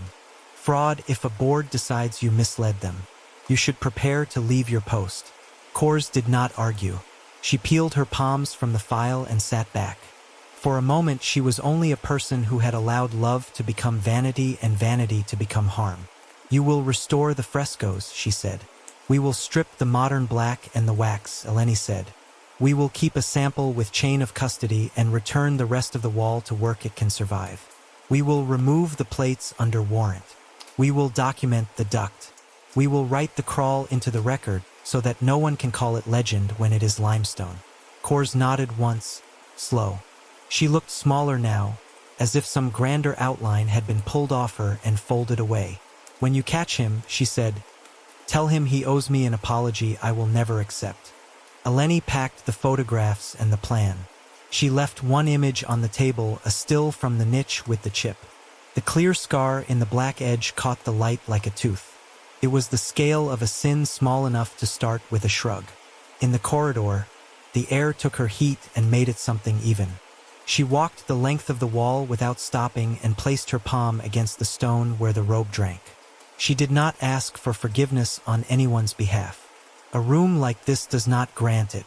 It records. Papadopoulos' phone buzzed with a message that made his eyes narrow but not change. He held it so Eleni could read. A patrol had found fresh scuffs by the loading bay hatch. Someone had tried the bolt and found it silent. Someone had left chalk where there had been none this morning. He is moving, he said. Then we use his stage, Eleni said. We bait him with the one thing he trusts more than himself. We give him a procession, but we hold the beat steady and we let our shadows obey. We will set a throat he cannot open and a light he cannot bend. We will make the wall tell the truth in front of him. Part 8, Procession of Lamps, again. They set the corridor the way a stage is set when you intend to prove a trick is only a trick. Eleni and Chief Papadopoulos worked with a crew who knew how to make quiet machines keep promises. The iron hooks kept their old lamps for show, but each wick was a fake. Inside the brass sat a steady light set to a constant hum, no pulse to upset the eye, no beat to make the floor sway in the mind. The devices wore small sensors tucked under their collars. They would count brightness, temperature, and time. A handful of them carried tiny locators, the kind that would still whisper their position through stone. At the top of the stairs, a table waited with stacked waivers. The donors and invited guests signed one after another, frowning at language they would never learn to like. If you proceed, you accept that the museum controls the light and the path. If you panic, you will be guided out in order. If you record, you consent to the release of your images for evidence if necessary. The guide, a different man this time, spoke low and slow as he handed forms across. He did not meet eyes too long. He had been told not to look like bait. Plainclothes officers stood among the guests with their hands in their pockets and their faces trained to stillness. A medic wore a shawl and a wrist radio. A second medic carried a tray with little cups of water that smelled faintly of metal from the tap. Dr. Kors did not attend. She sat in her office with her keys on the desk and her hands folded. The board had agreed to hold their anger for a day. There would be time enough after. Eleni walked the corridor one last time before doors opened. She placed crosses of chalk on the floor where her cameras would sit unseen, small tripod feet hiding behind the legs of benches and the shadow of a heavy column. 2 infrared cameras lived in the ceiling vaults, lenses masked by soot to keep them from catching any light to give themselves away. 1 thermal camera watched from the far end, low, the way a predator watches a blind. The slit door near the donation box looked the same because she had put it back the same, but 2 coins sat on the floor where the edge would brush them if it opened too quickly. She had learned that a door can confess when it thinks the room is too busy to listen. The officers in the loading bay ran their own checks. The hatch behind the stacked chairs wore a seal of tape marked with a line like a heartbeat. The line would show a break if the door thought to move. The cameras that had slept before were awake and under the eye of a technician who would call any blink of fault to be fixed at once. At 21:10, the guests came down the stairs. Shoes softened by carpet upstairs learned the floor downstairs and quieted without being told. The island night leaned its shoulder against the fortress. The sea spoke a little under everything. The guide lifted a lamp and the procession began. The first stretch went well. The steady lamps made circles that did not ripple. The walls accepted the light without the sigh that breath flames pull from old stone. Faces looked calmer for it. The black robe on the fresco drank as it had learned to drink, but the field around it held. The saints kept their thin gold without the dance of flicker. The donors did not know why they felt better, only that they did. Eleni walked behind the group with her regular camera at her chest and a small infrared unit clipped to her strap. She felt her own breath steady against the band of the strap. She felt the air from the slit door as a cool seam in the wall. Nothing more. The crawl behind the niches seemed asleep. The beads in the wax did not light because no one asked them to. The niches kept their secrets like drawers waiting on a hand they had learned. At 21:13, the corridor made a change. A person at the middle of the group turned their head to ask a quiet question and did not finish it. A shape separated near the black robe, the kind of separation that makes a room hold still. It walked a pace out from the wall and took human dimensions it had not earned. For 1 second, there was only the confusion of it, the sense that bodies have of another body where none was allowed. Then the shape lifted a hand and the hand caught light along a short blade. The blade moved for a throat. The volunteer wore a collar under the shirt, the kind that holds a jugular like a secret. The blade met the collar and found no entry. The angle of the cut flattened in a dull scrape. The volunteer staggered and did not bleed. The officer nearest them moved with a speed the room did not expect. A hand shut on a wrist that wanted to finish the line. The shape tried to turn its shoulder and run into the black patch that had so often swallowed it. It met an elbow and a wall at the same time. The slit door near the donation box breathed and moved. One of the coins skated and chimed. The camera caught the seam open in a line like a mouth. From that black, a second figure stepped low and smooth. It wore the void suit they had bagged in the locker, or one so like it that the cloth drew light under it and made a hole where a man should be. It went for the volunteer with a pace that had been trained to time itself to a heartbeat between beats. Two things happened at once. The officer at the corridor figure put that figure against the wall where the saints had looked on too long and said the right sentence to freeze the leg muscles of a runner. Eleni swung the infrared camera to the seam and squeezed the trigger. The image that came up in her eyepiece was a ghost where ghosts have to live. The void suit was a cooler blot because the cloth drank more heat than skin. But where the hood stood away from the mouth, breath fouled the air in short bursts. Where fingers gripped the blade, the heat of a wrist told on the man inside. The thermal shape rode the cloth and laid itself bare in a map of pressure points. The lens caught the profile and gave her the outline she came for. A jaw, a wrapped wrist, a neck with a scar at the hairline. He raised the knife again and went for the throat in his mind, the one he had practiced against a copy of a copy. The volunteer turned as they had been trained to turn. The blade met the gorget and skated off it, bit the shirt, found nothing it could keep. A second plainclothes officer came in from the side with a shoulder, low and honest, and took the legs. The void suit took the floor the way a boat finds water. He rolled and tried for the slit. The slab met his shoulder and gave. He could still vanish if he found the seam, any seam inside himself or the wall. Eleni stepped without thinking into the corridor that joined both worlds. She kept the infrared image in her eye and the regular camera working. She wanted the half-second that proves what the mind tries to deny. The sensors on the lamps took their clean, steady readings. The locators sent their whisper from the hooks. The thermal camera at the far end watched a second silhouette bloom against the opposite wall. A pale outline bent as if running, born from the mirror path that still had one plate in place. Even steady light could be lured into a path once built.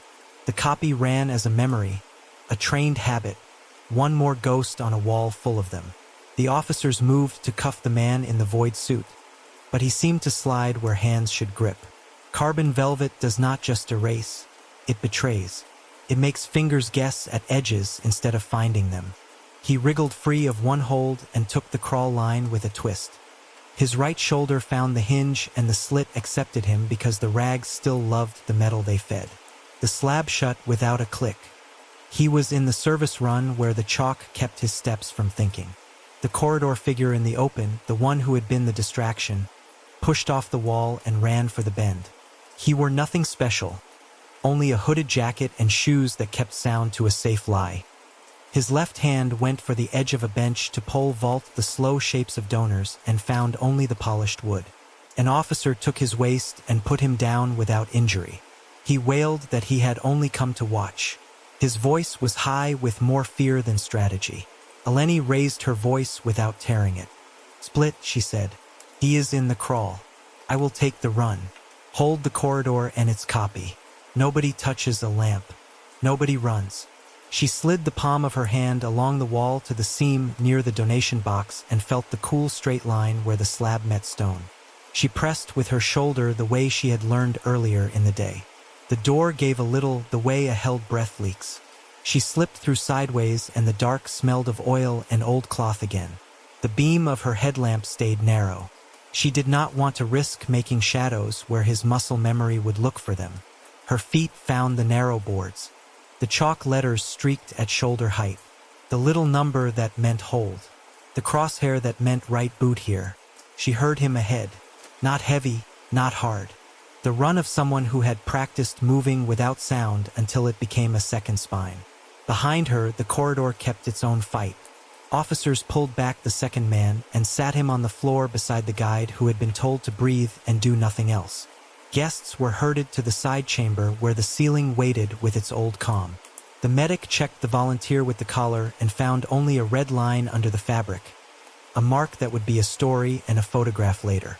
The thermal camera kept its picture of the mirror ghost running low and thin until someone broke the plate with a heel and the ghost died. The plate fell and shattered into a bevel and a memory. In the crawl, the air got thinner. The slit to the loading hatch whispered where a hand brushed the bolt. Eleni took 3 careful steps and stopped. If he went up and out, the officers at the bay would be there. If he turned into the largest niche, he would try for the practice path and back to the seam near the robe. If he went all the way to the far end, he would try the second door and the 3 steps up to daylight. She thought like a man who wanted a narrow escape into a narrower place. She heard metal whisper on cloth. He was ahead 2 body lengths, maybe 3. She let her lamp fall to the floorboards and let it glow behind her boot as if it had been dropped. The light would throw his shadow in front of him and he would look back. Men who work in darkness always look back when they feel the light move. She counted. 1, 2. His head came around as a cooler shape in the thermal, mouth open to drink more air. She put the lamp out with the edge of her shoe and moved forward at once, using the second of confusion to close distance. He slid to the hinged shelf where the spare plate lay wrapped, a habit in his hand to snatch it and reset the chain as if habit could make the room go back to a rehearsal that had not included police. She went for his wrist where heat showed through the cloth. Her fingers found tendon and bone and the wrap. He dropped the plate. It hit the board and made a small sound like a cup put down in a careful house. Behind the wall, in the lit corridor, someone called her name. The voice could have been memory or air. She did not turn. The crawl pressed against her shoulders. The void suit gave under her grip and tried to slide like a fish. She held on. He twisted his arm in a way that announced an old injury and a skill learned to work around it. He brought his elbow up to clear distance for a knife that should have lived under his ribs but did not. The sheath was gone. They had it in a bag in a room that smelled of printer ink and worry. He reached for a pocket where a blade had once been. He found only cloth and air. He lunged anyway. He went for the place where soft meets bone at the side of a body. She turned her hip into the narrow run of boards and took the push there. Wood complained. Rags on a hinge squeaked and then bit again. The chalk line under her hand smeared where her palm dragged. She got her left arm around his neck and her right hand on his wrist and held both as if they were the only true things left in the world. He lifted his weight and tried to roll her into the blackness he knew. The carbon velvet in the crawl took the light down and made it guess at their edges. Eleni let her teeth rest and held his wrist where her training had been told to hold. He powered backward and hit the beam with his shoulder. The beam gave a dust cough. Down the run she heard the stone move with another shoulder. Officers at the far slit pushing in. The narrow world filled with 2 more bodies and a voice that said his name the way a mother would say it to a child who had broken a plate on purpose. Stavros Papadopoulos said, "Stop. It is done." The void suit moved as if the words meant the cloth in which he had wrapped himself, not the man inside. He spat an answer that did not rise above the boards. It did not matter. 2 more hands took his other wrist. A knee pinned his thigh where leverage lives. A twist took away from him the sense that ends of limbs are private property. The cuff clicked. It sounded like a stone settling. Eleni let her hands go slack as soon as the metal took over. She pushed back on the board and felt the old would cool the heat that had risen in her. A breath later, she heard one of the coins in the corridor settle and tick in place near the slit door. The room felt heavier again, as if the wall had agreed to be a wall a little more. Behind the stone, officers pulled the second man to his feet. He cried that he had done nothing but watch. He named Stavros with the quick love of the newly betrayed. He said the mirrors had always been the same, the plates the same, the beat of the lamps like music. He said he had only carried the role and stood where he was told to stand and let the picture do the work. He said he had never touched the dead man. He believed it. Eleni wiped her palms on her trousers and stood.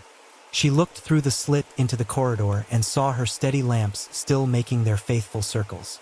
The sensors blinked in a language only their keepers knew. The thermal camera gave her a clean image of the space where the mirror ghost had run and then gone out. The fresco robe still drank. The saints still held their gold lines. The wall had tried to step forward again and been held at the threshold by hands who had learned its trick. She glanced at the chief. He nodded toward the tunnel with a tilt of the chin that divided work. Officers would take the man in the corridor and the murmuring assistant and the volunteers back upstairs the safe way. Eleni would take the crawl where chalk still told the truth of someone's time. The night had split the same way the trick had split. She would follow the narrow path where fingers had trained the dark. The others would follow the obvious one where feet had stumbled and learned to run. Part 9. The Knife and the Crawl. The crawl took them into heat made by breath and fear rather than weather. Boards gave their old whisper. The rags on the hinges let the slit door settle without voice. Eleni stayed close enough to see the pale bandage on Stavros's wrist in the thermal, close enough to taste the olive in the air. 2 officers moved behind her, careful with knees and elbows. Chief Papadopoulos closed from the far end, the way a tide closes over a shoal it has known all its life. Stavros went to ground where the chalk said hold and knocked something against the boards. A stub of candle rolled and stopped against a strut. He struck a match on his boot heel, cupped it, and set the wick. The candle began to beat with a small, ugly rhythm. 7 times each second the flame fattened, thinned, fattened again. The crawl changed shape as if breathing in a panic. The world slid a fraction sideways. Eleni's stomach tried to answer with its own pulse. She knew the numbers and hated them as much as any body would. 7 to 9 hertz is the place where shadows pretend to move on their own. The candle's beat turned the crawl into a deck in high swell. The black paint in the pockets drank and returned nothing. A hole where a hand might disappear. The carbon velvet square that had been folded on the shelf was now thrown across a joist, lowering the ceiling to her scalp. Every distance changed in the eye, then changed again. The knife in Stavros's hand found that strobe and learned a way to be 2 blades inside one arc. Eleni put the infrared unit back on her strap and let the new rhythm pass through her instead of fighting it. She focused on the map she had made when the lamps were steady. For finger marks at the niche, chalk crosshair for the right boot, the shelf where a spare glass plate slept, the hinged board that rose to make a low table. She said those points to herself without sound so that her body would remember when her balance failed. Stavros dragged the carbon velvet square off its beam and snapped it like a fisher casting a net. The cloth unrolled in the pulse of the candle and cut off the officers behind her.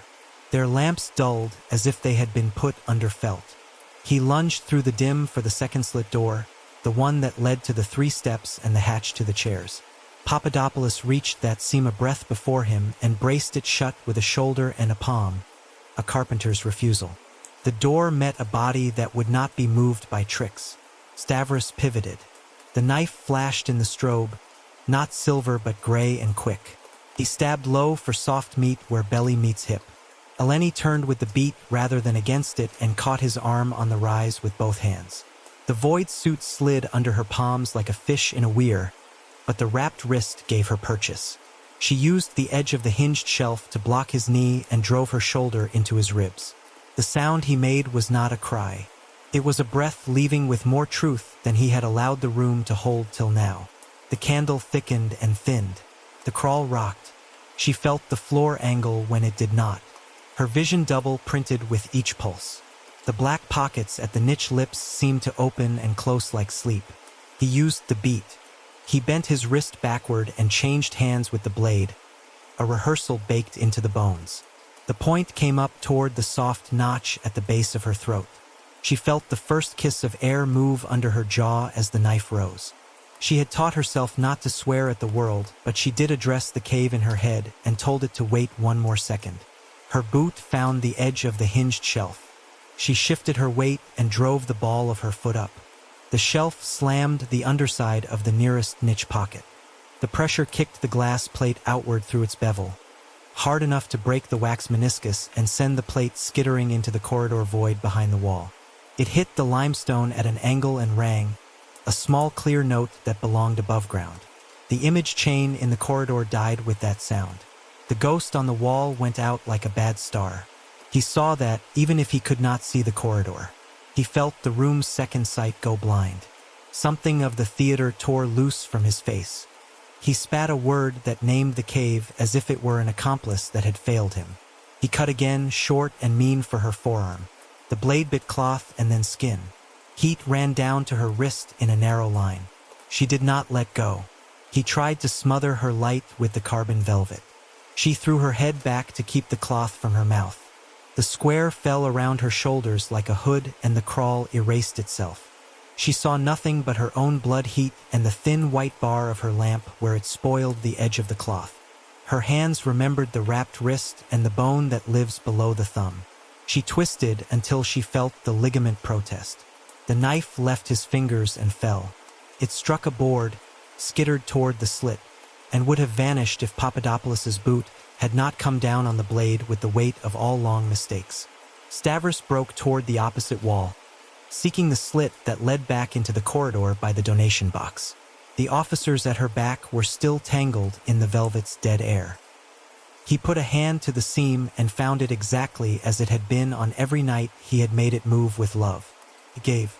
The coin Eleni had placed rolled into a knot hole and clicked. He tried to slip through sideways, mask first, shoulder second. She would not let him take the tunnel where donors breathed. She needed one clean end to a trick that had eaten too much. She grabbed a cloth bag from her kit and ripped it with her teeth. Limestone dust puffed onto her skin and into her mouth. It tasted of old chalk and caves where water had written its patience. She slung the dust at the void suit in a wide arc. It rose on the candle's pulse and fell on him like a second skin. The suit bloomed from black into gray. Edges arrived where there had been none. The jawline showed. The tendons at the neck made cords. The wrapped wrist ghosted white. He stopped being a hole and became a man. She saw the knife hand by its absence of dust. He had lost the blade to the chief's boot, but habit makes a weapon of any hand. He clawed for her eyes. She turned her cheek and took the rake across bone rather than pupil. She answered with a heel into the shelf brace and made the space ring. The rags on the hinge gave that soft, wet noise. The candle beat the same. The world tried to slide again. She kept her eyes on the gray elbow, on the wrist with the healed notch, on the set of a shoulder that had learned to carry mirrors and never complain. Papadopoulos came in low and true. He did not try for heroics in a place that punishes them. He blocked the slit door with his back, and his broad hand found Stavros's throat just long enough to take speech away without taking breath. Two officers regained their balance and took ankles, thighs, forearms. The cuff bit. The second cuff met it. The chain sang a dull, quiet chord. The candle kept beating. Eleni crushed it with her palm and burned herself in a way that would be a blister in the morning. The crawl steadied. The velvet lost its hard religion and became cloth. The black pockets around the niche became painted holes again. Nothing more. The room gave back its shape with a little apology that almost made her furious. They pulled Stavros through the slit into the corridor. His hood came back. The limestone dust had turned him into a man who had walked through lime wash in a hurry. His eyes were clever, which is not the same as wise. He looked up at the fresco robe and smiled with a sweetness that should not have found a place in his mouth. The cave wanted blood, he said, as if announcing a birth. It wanted to remember itself. I gave it a throat to drink from and a hand to lift. Papadopoulos did not rise to the theater. He turned him to the wall and spoke the rites slowly so a man could not say later that the beats had thrown him. An officer took a photograph of the right wrist with the healed scar. Another took the gloves from his pocket. Eleni looked at the gloves because hands tell stories. The palm had a polish where glass had lived too often. The index finger had a divot worn by a bevel. She bagged them and wrote the time that the crawl had returned him like a hooked thing. The second man, the decoy, watched from the wall where he sat with his shoulder to the stone. He cried again that he had only carried. He said all shadow is theater. He said the blade belonged to the picture. He looked at the volunteer's red line and called it cosmetic. He asked what it matters where an outline stops and a body begins if the audience is afraid. Eleni let herself lean once against the cool wall and feel the way stone holds heat and breath and the small number of mistakes it is willing to forget. She taped a gauze strip to her own forearm where the knife had read her name. The blood stopped. She looked at the coins by the seam and left them there. They had done their work. The guests were moved out in order. The medics saw to the volunteer and to the woman in wine silk who had come again because she wanted the story to have a different ending and did not get her wish. The lamps hummed their steady hum. The sensors had their quiet harvest. The thermal camera had taken the outline of a man who had tried to be a hole and failed. The mirror ghost was gone, and its glass sat on the floor in rational shards. The wax rim at one niche glimmered with beads that would be peeled and catalogued and placed in tiny vials like seeds. They walked Stavros up the stairs that had taught generations of feet to be careful. The night wind came in over the ramparts and put salt on Eleni's lips. The island showed its houses the way a cat shows its back. Far below the harbor made a soft starlight out of mast lights and cheap bulbs and the moving faces of the sea. He turned his head and looked back into the dark mouth of the dungeon as if listening for applause. None came. Stone does not clap for a performance that stains it. At the top landing, under a white corridor that smelled of bleach and sun in the day and paper at night, he said one last thing that made the hair lift at the back of Eleni's neck because it did not belong to him and he knew it. Keeps what we teach it, he said. Keeps the lesson even when the teacher is gone. You taught it fraud, Papadopoulos said. It will forget you when we clean the wall. Stavros smiled again and let the cuffs tell him how wide his gestures could be. He walked forward. The door to the holding rooms opened with a short sigh. The officers took him in. Eleni went back down with the chief to finish the part that matters and never ends. They collected the candle stub, the match sulfur on the board, the glass shards from the corridor, the dust with beads trapped in it. They photographed the chalk line where her palm had smeared it and where his heel had rested before the lunge. They took the carbon velvet square and folded it along the creases that had made it a habit. She bent and lifted the plate that had fallen into the corridor void. Careful with the bevel, careful with the chip. She set it in a padded box.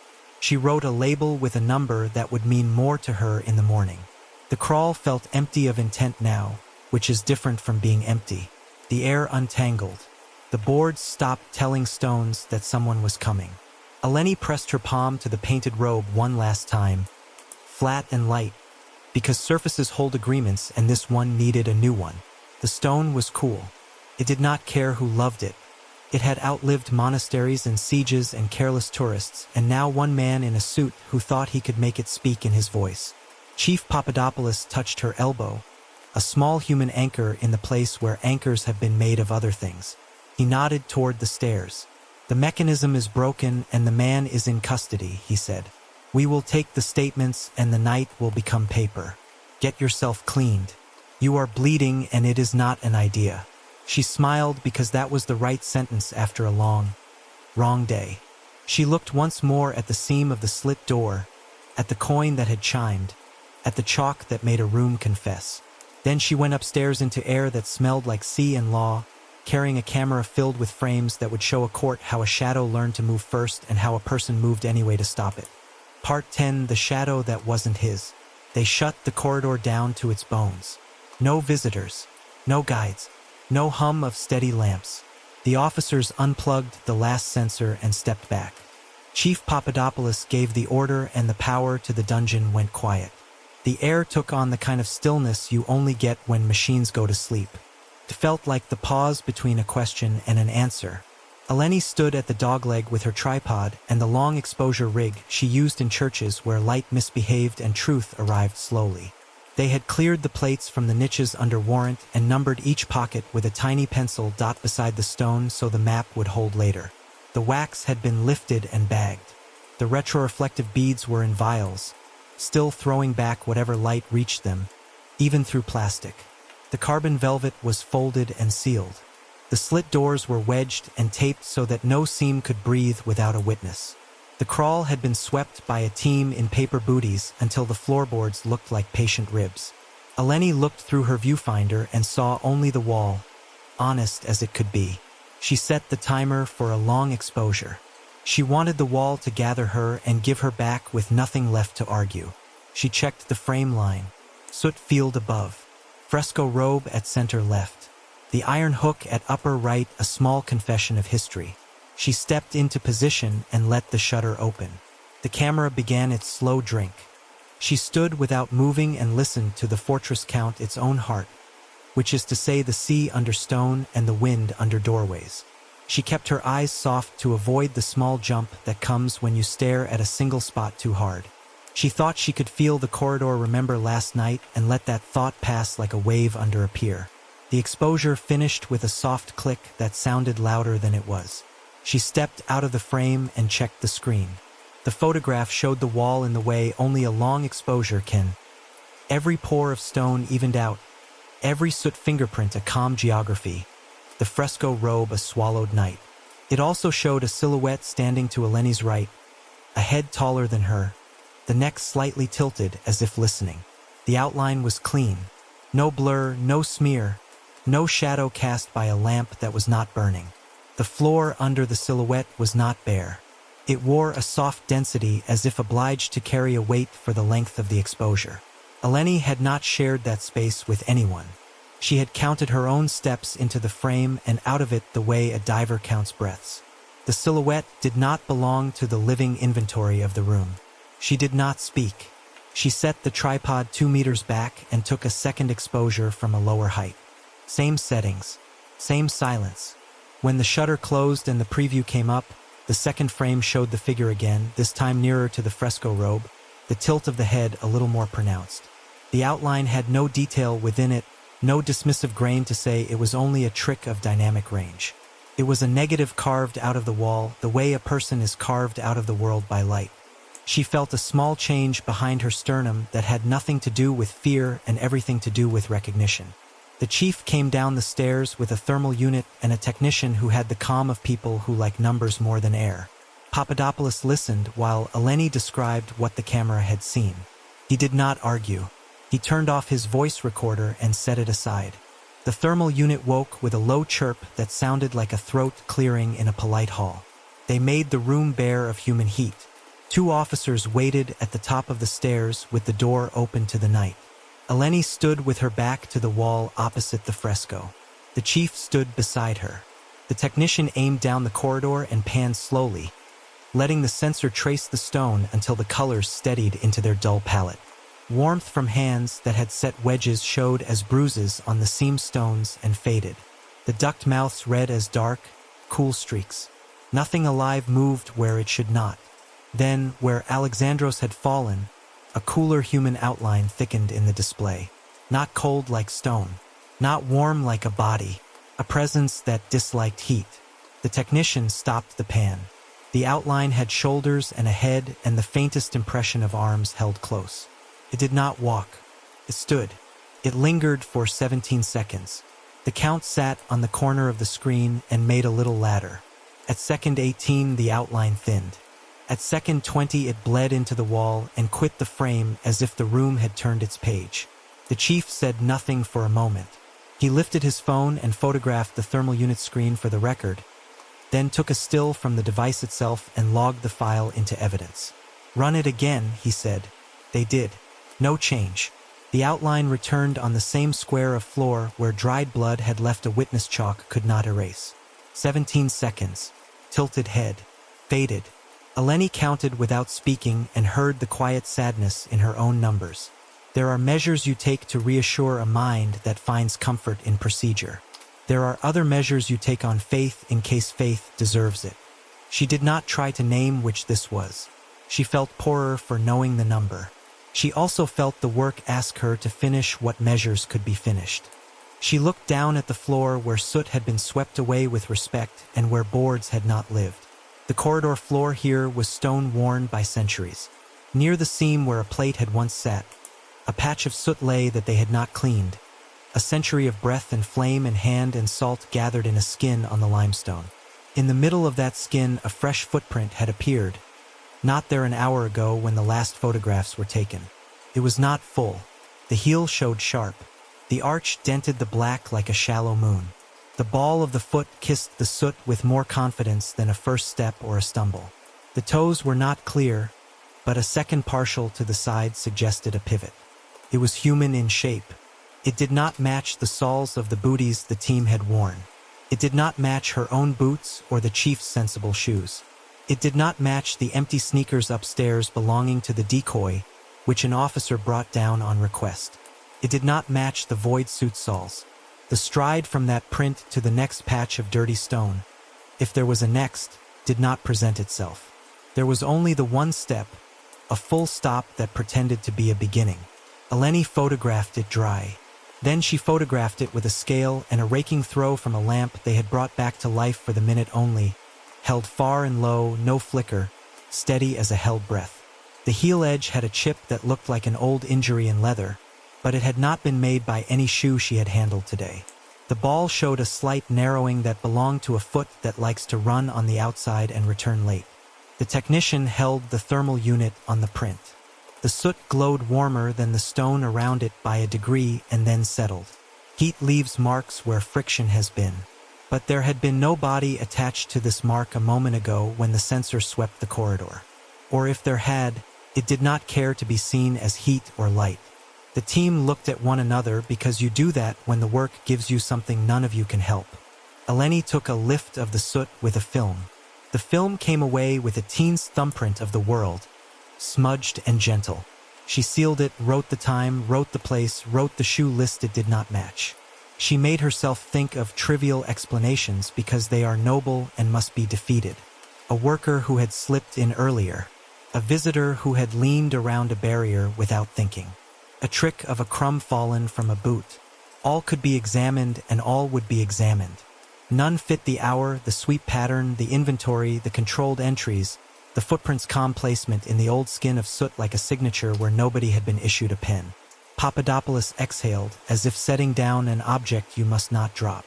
"We file what we have," he said. "The mirror path is gone. The plates are gone. The paints and the cloth are bagged. The trick has no air left in it. The man who carried the knife is in custody. The assistant is under arrest. The museum will answer to the rest. And still you will have an outline standing where no outline should stand, and a step where no person walked. We can close a case," Eleni said. "We cannot close a room." He nodded at that because rooms like this make honest men give ground without shame. He looked at the long exposure again on her screen and at the second frame beside it. The figure's head tilted as if to tell them what they already knew and did not wish to hear. He said quietly that they would need a sentence at the end of their report that did not lie. Eleni packed the tripod. She let her hand rest on the stone where the robe drank. She felt the cool. It did not tell her anything. It did not owe her that. She checked the wedges in the slit doors and the tape with its heartbeat line on the loading hatch.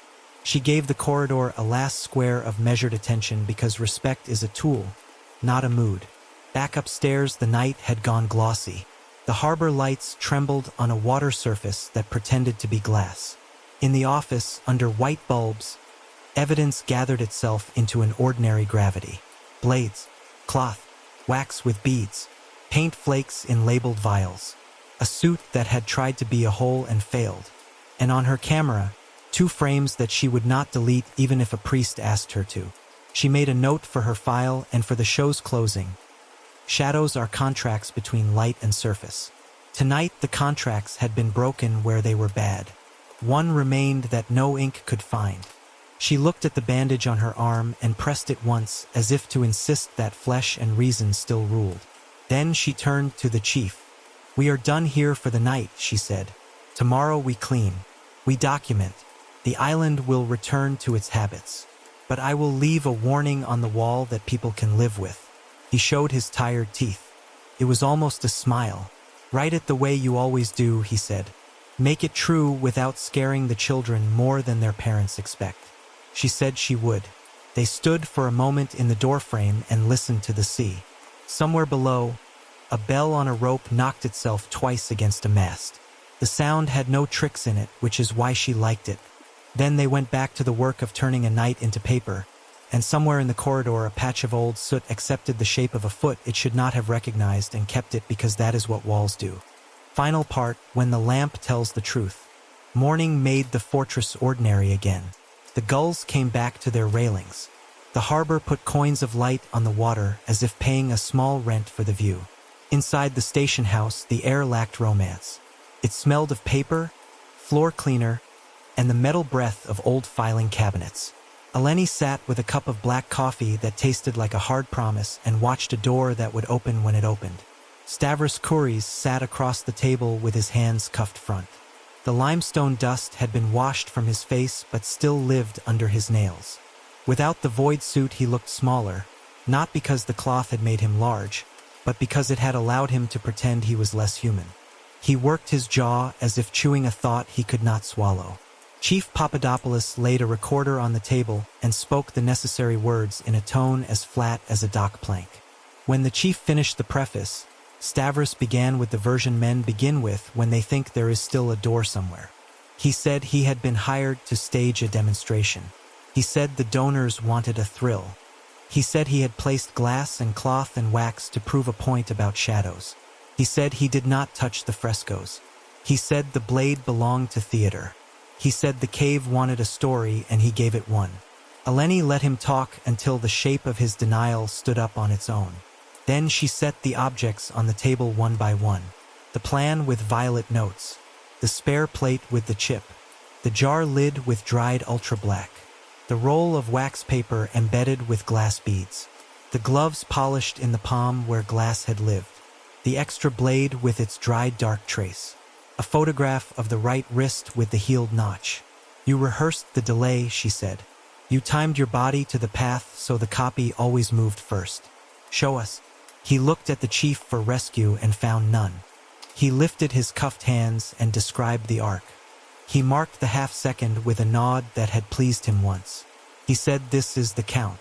The copy at 0. My hand at 0.5. He said he could feel it even without a lamp. He called it music. He called it craft. The words sounded thinner now that light had been made honest again. And the knife, Papadopoulos said. Stavros looked at the table and then at his hands as if they could produce a safer answer if he stared long enough. 3 assaults, he said at last. One that found its line. He said the first 2 had been meant as cuts that scare rather than harm. He said the third had been a correction when the picture lagged and the body did not. He said the throat came up into the line he had drawn in the air and he did not stop in time. The cave wanted blood, he said again, but quieter now, almost to himself, as if the cave might be listening through the radiator. He signed his statement. He did not ask for a lawyer until the ink was dry.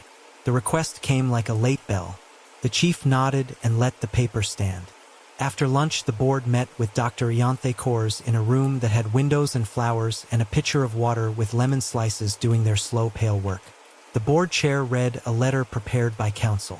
Carried words like negligence and breach and loss. It also listed names of donors who had called overnight in voices that sounded theatrical but were not when money spoke behind them. Kors did not argue. She said she would resign at once. She accepted a suspension that came with the kind of clear path that ends at a courtroom. She asked for one condition and named it without shame. Restore the wall, she said. Strip whatever is not its age. Return the surface to a truth it can live with. The chair nodded because saying no would have poisoned even his idea of himself. He liked to think of his museum as a good citizen. He wanted very badly for the fortress to feel like a church again.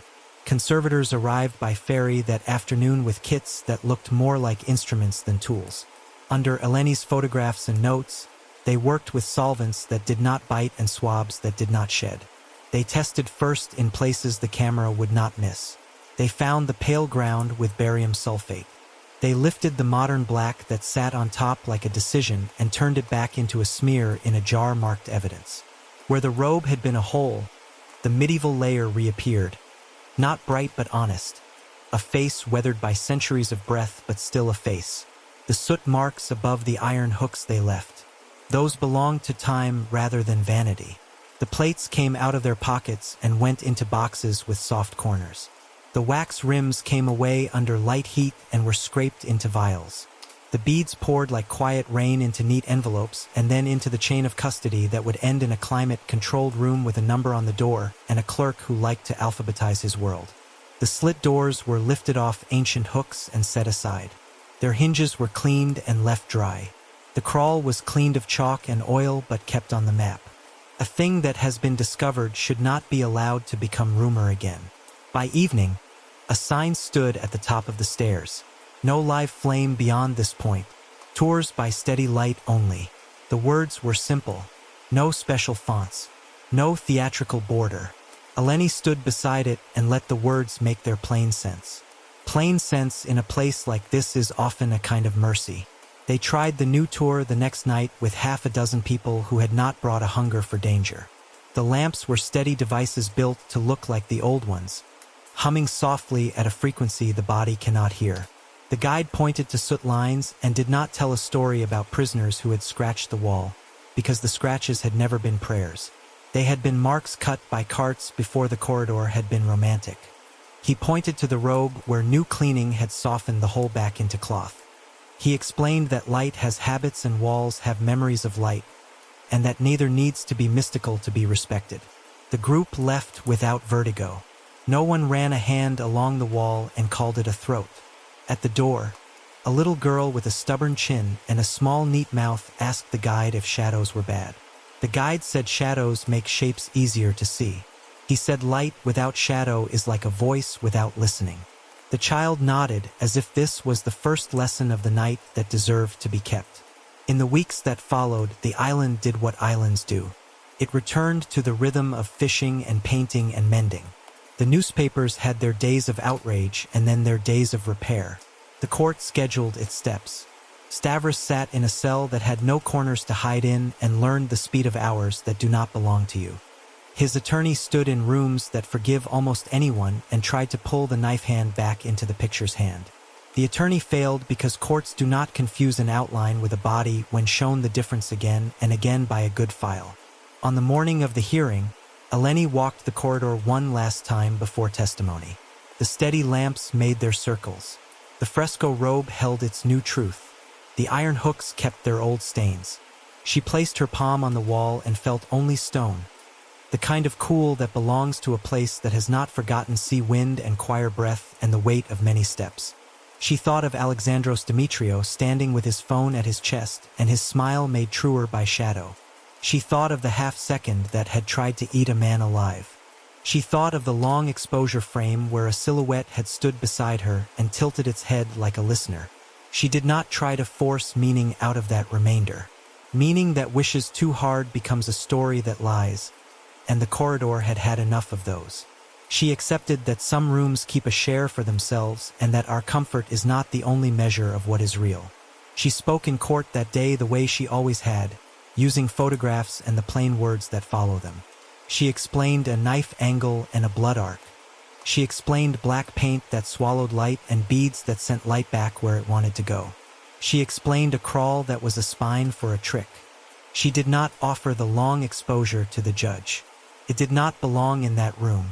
She kept it in the file where she keeps questions that are not evidence.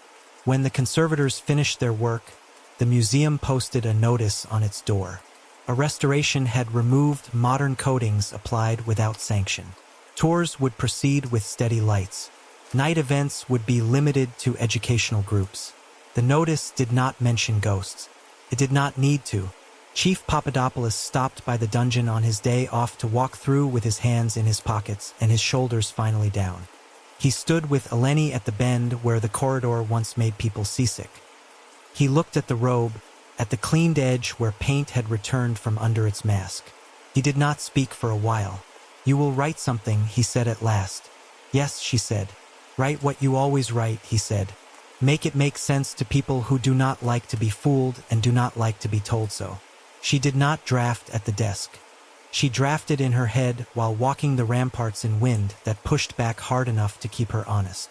When she put words on paper that evening, she kept the voice low and close.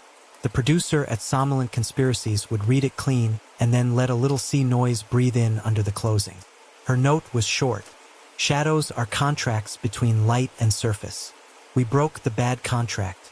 The cave may keep the rest." She meant it. She did not mean surrender. She meant respect. The next recording took the island's name and the corridor's facts, and set them down in the tone the show had earned. No archness. No cheap creep. Enough awe to honor the part of the night that had not been built by a man with a rented key. Dr. Kors left the island on a ferry with a suitcase and a coat hung over her arm, though it was not cold. She turned back once toward the fortress and touched 2 fingers to her brow as if in apology. She sent a letter later to Eleni that said only that she had loved the walls and that love turns to pride if you forget that walls cannot love you back. Months later, with the case closed and the restoration complete, Eleni returned with a friend who had never learned to like cameras. They walked the corridor in a small group, listened to the guide speak about soot like weather, and about halos that were simply gold behaving well, and about how a room teaches people how to stand if they are willing to be taught. Eleni did not say she had bled here. She did not say the wall had held an outline beside her. She touched the iron hook the way you greet an old dog. Outside, the wind came up. The harbor knocked small bells against masts. The island lifted its white houses like teeth in a smile that meant nothing wicked. On the steps, she said goodbye to the chief and promised not to bring him trouble for a while. He said trouble does not ask permission and squeezed her shoulder once as if proofing a thought. That night, Somnolent Conspiracies signed off from an island where the wall stepped forward because someone pushed, and because perhaps it remembered how. The sea spoke under the last sentence. Then the tape ended and left listeners with their own rooms and their own lights to manage. The story has ended. The microphones cool and the night exhales. You've been listening to Procession of Death, a story about light that learned to lie, and a wall that remembered every lesson we ever tried to hide from it. Somewhere, in a corridor under the Aegean wind, the lamps now hum steady and still. No flicker, no shadow that moves before its maker. But those of us who look too closely know, when the light is perfect, that's when the dark begins to think. So keep your lamps trimmed, your eyes patient, and your truth measured by the angle of what it touches. Because on this channel, every silence has an echo, and every echo has a story waiting to be told. This has been Somnolent Conspiracies. Thank you for descending into the dark with us tonight. For every listen, every breath you held, and every theory you'll carry until morning. If you haven't yet, subscribe, tap the bell, and leave a like to keep these corridors lit.